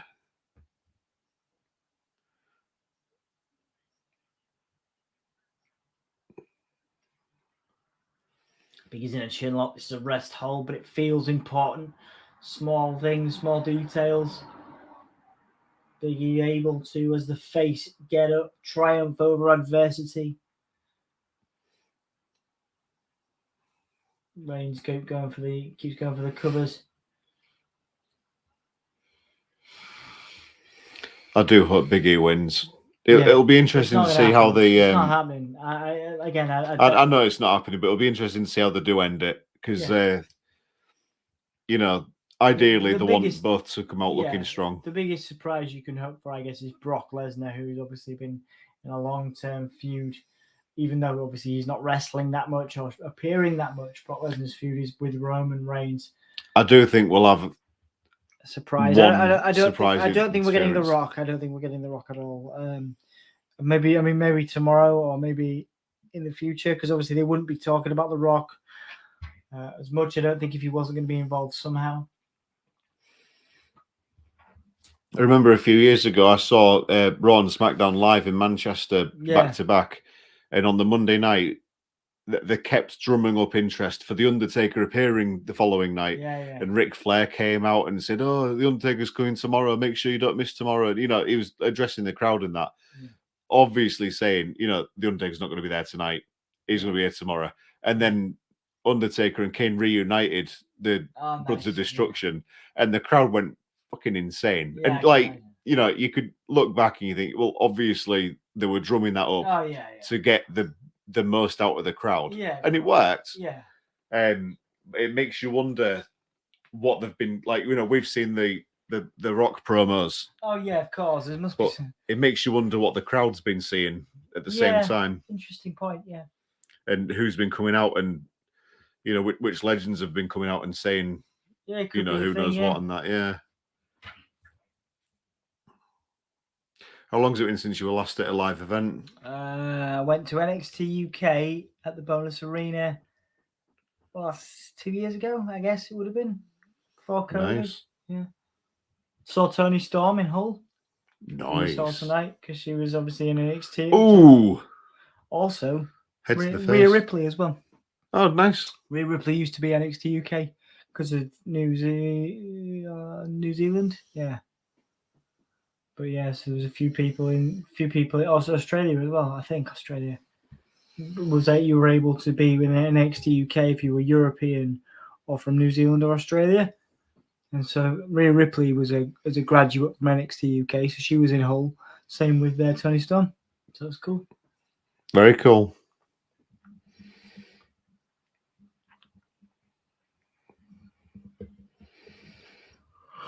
I mean, they both look absolutely buggered. Yeah. They're selling it well. They are. Biggie whipping. Countering Roman Reigns into the stairs. I can't imagine they're going to be like this for the rest of the match. They're going to have a burst of energy each, aren't they? Yeah, absolutely. Yeah. Both getting in the ring. Need to get back in the ring now. There's an 8 count. There we go. There we go. Big E looking slightly more sluggish than Roman. Yeah, Big E looks very sluggish. Mm-hmm. Roman Reigns looks quite dazed. Absolutely. We are on 4:16 a.m. So we are, like I say, maybe in the next 5 to 10. Way past my bedtime. Same. I am knackered, mate. Like I said, it'd be worse if you weren't here. But, I'm glad to help. Yeah. Blocks. Oh. Beautiful. Belly to belly. Beautiful. Fantastic. Belly to belly, yeah. Oh. Another one. The knee is called back to by Corey Graves. Big E's knee was hurt earlier on. Oh, and a third one. Big E looks like there's nothing wrong with him now. Mm-hmm. Oh, that's the trademark splash.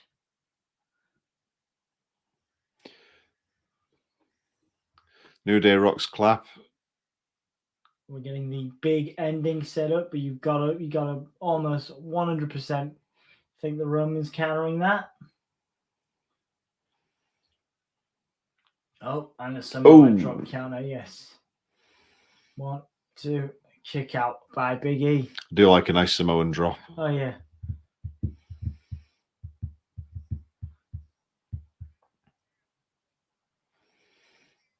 All right, so Big E in the corner. Roman Reigns down in the center of the ring.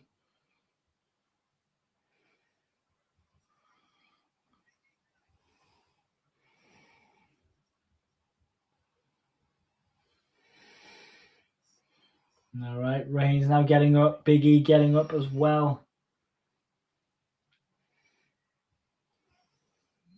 Clotheslines in the corner by Roman. Beating clotheslines here.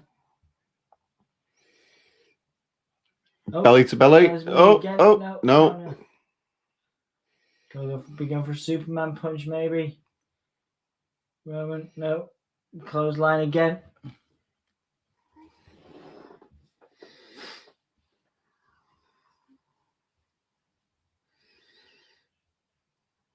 Boom. 1, 2, kick out, nice. Beautiful sort of, I can't remember what they call that. Uranagi, I think. Yeah. It was good though, wasn't it? It was, yeah, big Uranagi slam. 1, 2, and a kick out from Roman there. He's setting up for the big ending again.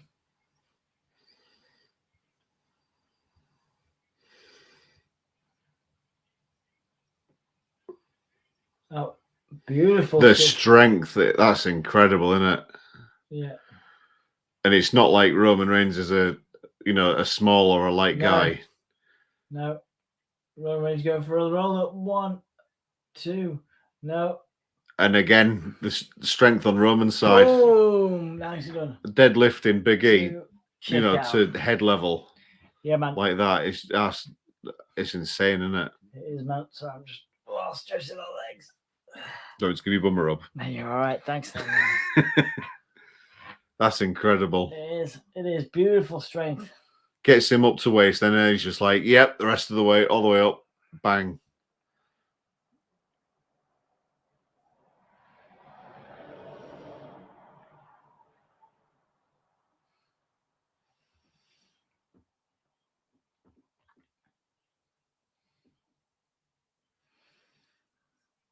Paul Heyman's beady eyes looking on. I do like Roman Reigns' like Samoan Polynesian tattoos. They're great, aren't they? They're amazing. Roman going for the Superman punch now, you gotta believe.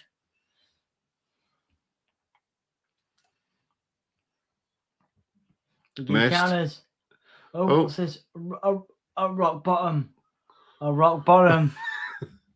If that wasn't a hint, I don't know what was. Do they call it a rock bottom if it's not the Rock doing it? I mean, I think you just say a rock bottom like maneuver, yeah. I mean, there is a proper name for it as well, isn't there?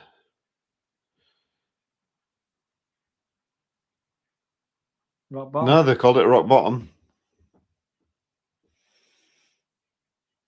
I hope that's not the only tribute to the Rock. Yeah. Roman Reigns doing the rock bottom that Big E kicks out of. I hope that maybe Big E does a people's elbow. That'd be cool.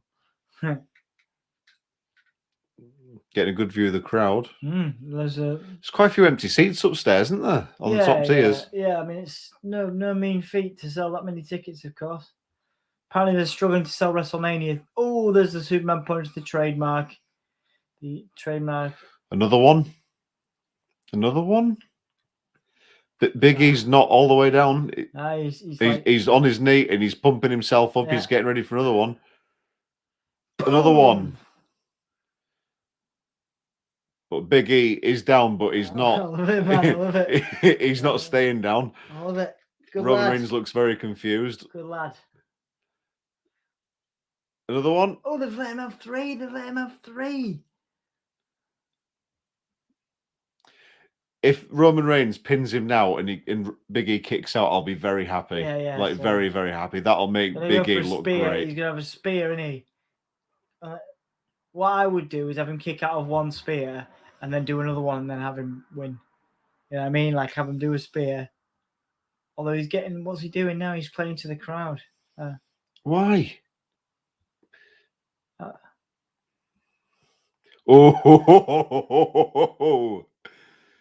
Big E looks pumped. Yeah, he looks well pissed off. It's the big ending. Roman on his shoulder. Oh no. Into the ropes. Roman shook through the second rope. The spear, the Big E spear. Boom. Oh, fucking hell, that looked bad. Oh, yeah, it did. Big E's found some adrenaline from somewhere. Yeah. He's still not winning this, but this was a nice little flourish for him. I tell you what, Big E doesn't need to win this. No. All he needs to do is there you go, take a spear. Kick out, please kick out. Yes. Nicely he done. Needs to look strong, and he's doing a great job. He's going to take a second spear and get beaten, but that was brilliant. I want him to take a couple more Superman punches and a couple more spears before he goes. No, that'll be overkill, man. That's overkill. That. I want him to look good. I mean, he already looks good, but I want him to look looks great. Good. Looks great.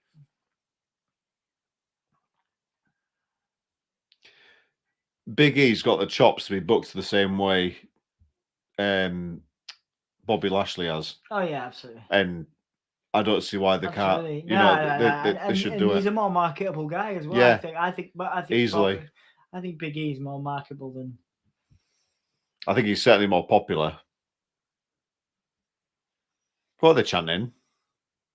Big E, and then also let's go Big E, let's go Roman. Yeah, let's go Big E. It's a very let's go fast Roman. chant, rant, isn't it? Fast rant. Chant, not rant. Blech. Sorry, guys, I've been awake for hours. Yeah, man. Yeah, same. Yeah. Roman Reigns looks incredibly annoyed. Roman Reigns talking to Big E.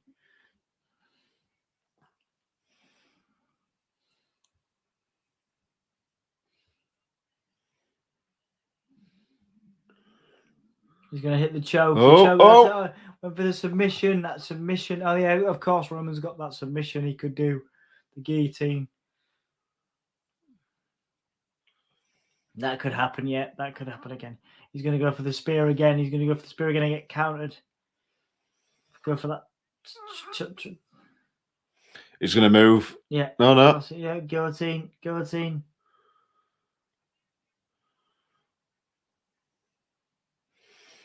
Over the rope suplex, maybe? No.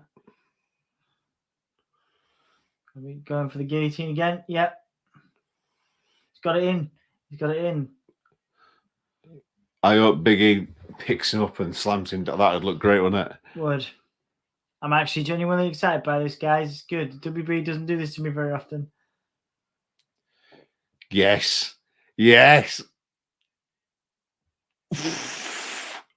Oh, big ending. And now Roman's going to kick out of that. He's going to kick out, but foot on the rope. Yeah. Yeah.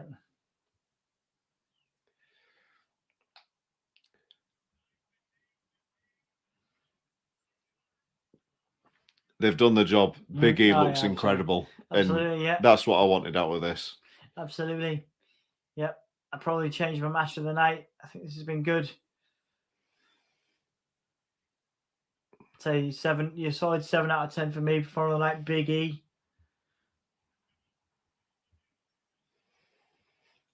I mean, Big E looks incredible, but you've got to hand it to Roman Reigns for playing his part in it, because it's a two-way dance, isn't it? Yeah. And it's like, we've got to like.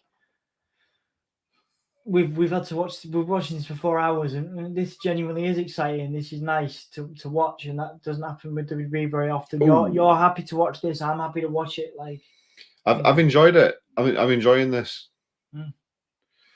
I kind of didn't think I would. Yeah, no. But it's been good. It's been really good. It makes me want to watch it more. Yeah. Like I say, I wish I had the time to invest in it properly. Yeah, I understand, mate. Honestly, like if we didn't have the podcast, I probably wouldn't be watching now. But no, I'm really pleased to watch stuff like this. Corey Graves looks very concerned there, didn't he? He was like leaning over like that. Yeah. To be fair, I'm not keen on Corey Graves, but he's good. He's good at what he does. His voice grates on me. Yeah. But he's deeply professional, knows what he's doing. Absolutely. Big E trying to get up on the outside.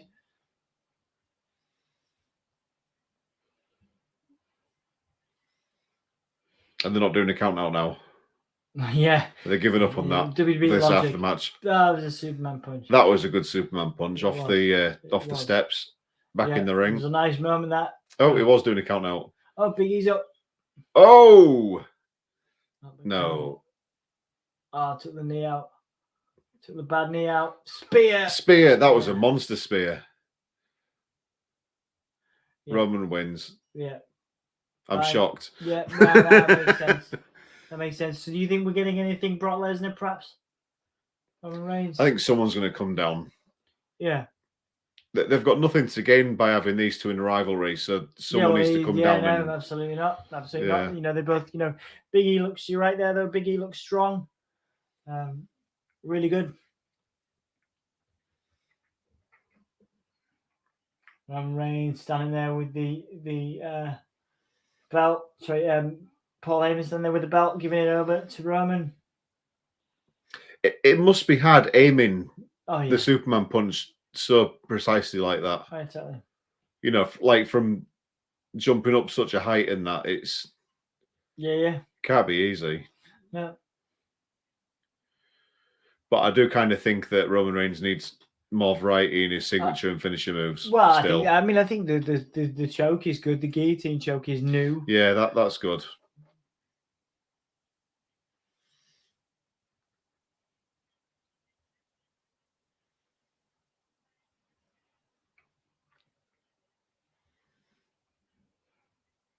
$448 days for Roman. Raising that title high. Paul Heyman walking out.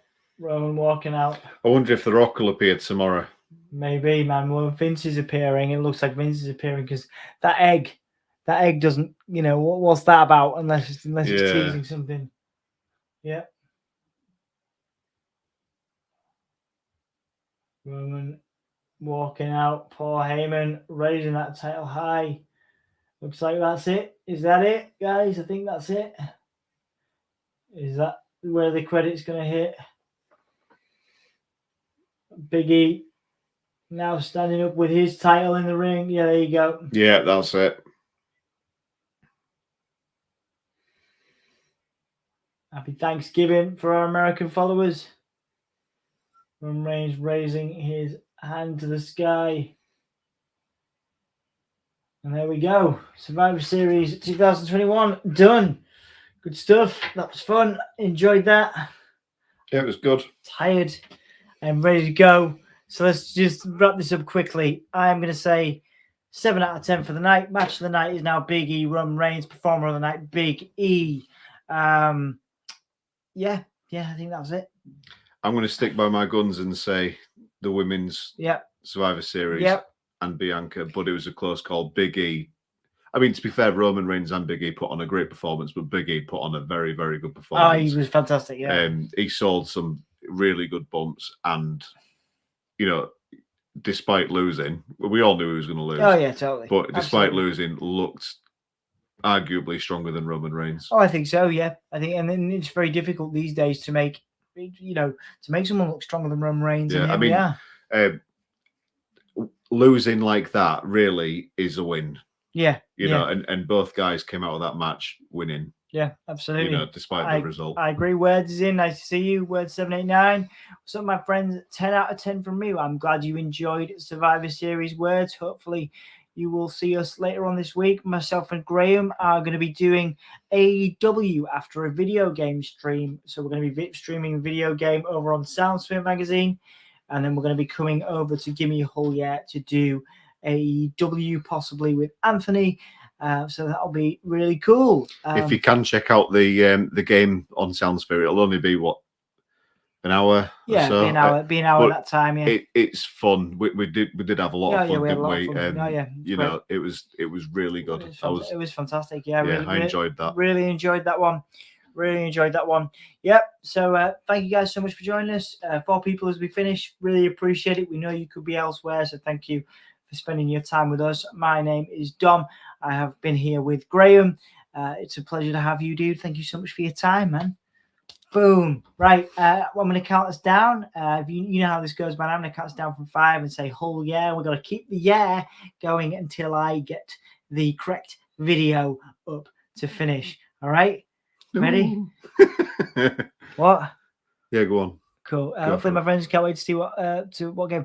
Okay, it's called Broken Sword. You can check it out. It's like I say, go and subscribe to Soundsphere Magazine, SOUNDSPHERE Magazine on YouTube, and you can find the stuff over there. We did an episode 1 last week, and we'll do episode 2 this week. Words. It's not your typical game. It's not like your Call of Duty. It's a story game, but we've had a right good laugh. It's been fun. It's a really, really good game. It's from 1996, but the graphics and it still holds up. It's very funny. Yeah, man. Although if I was going to describe it to someone who's never heard of it before, it's Dan Brown meets Monkey Island. It's basically it is like the Da Vinci Code before the Da Vinci Code. Cool. It's really, really good.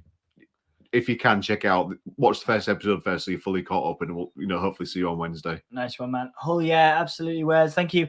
Okay, so 5, 4, 3, 2, 1. Oh yeah.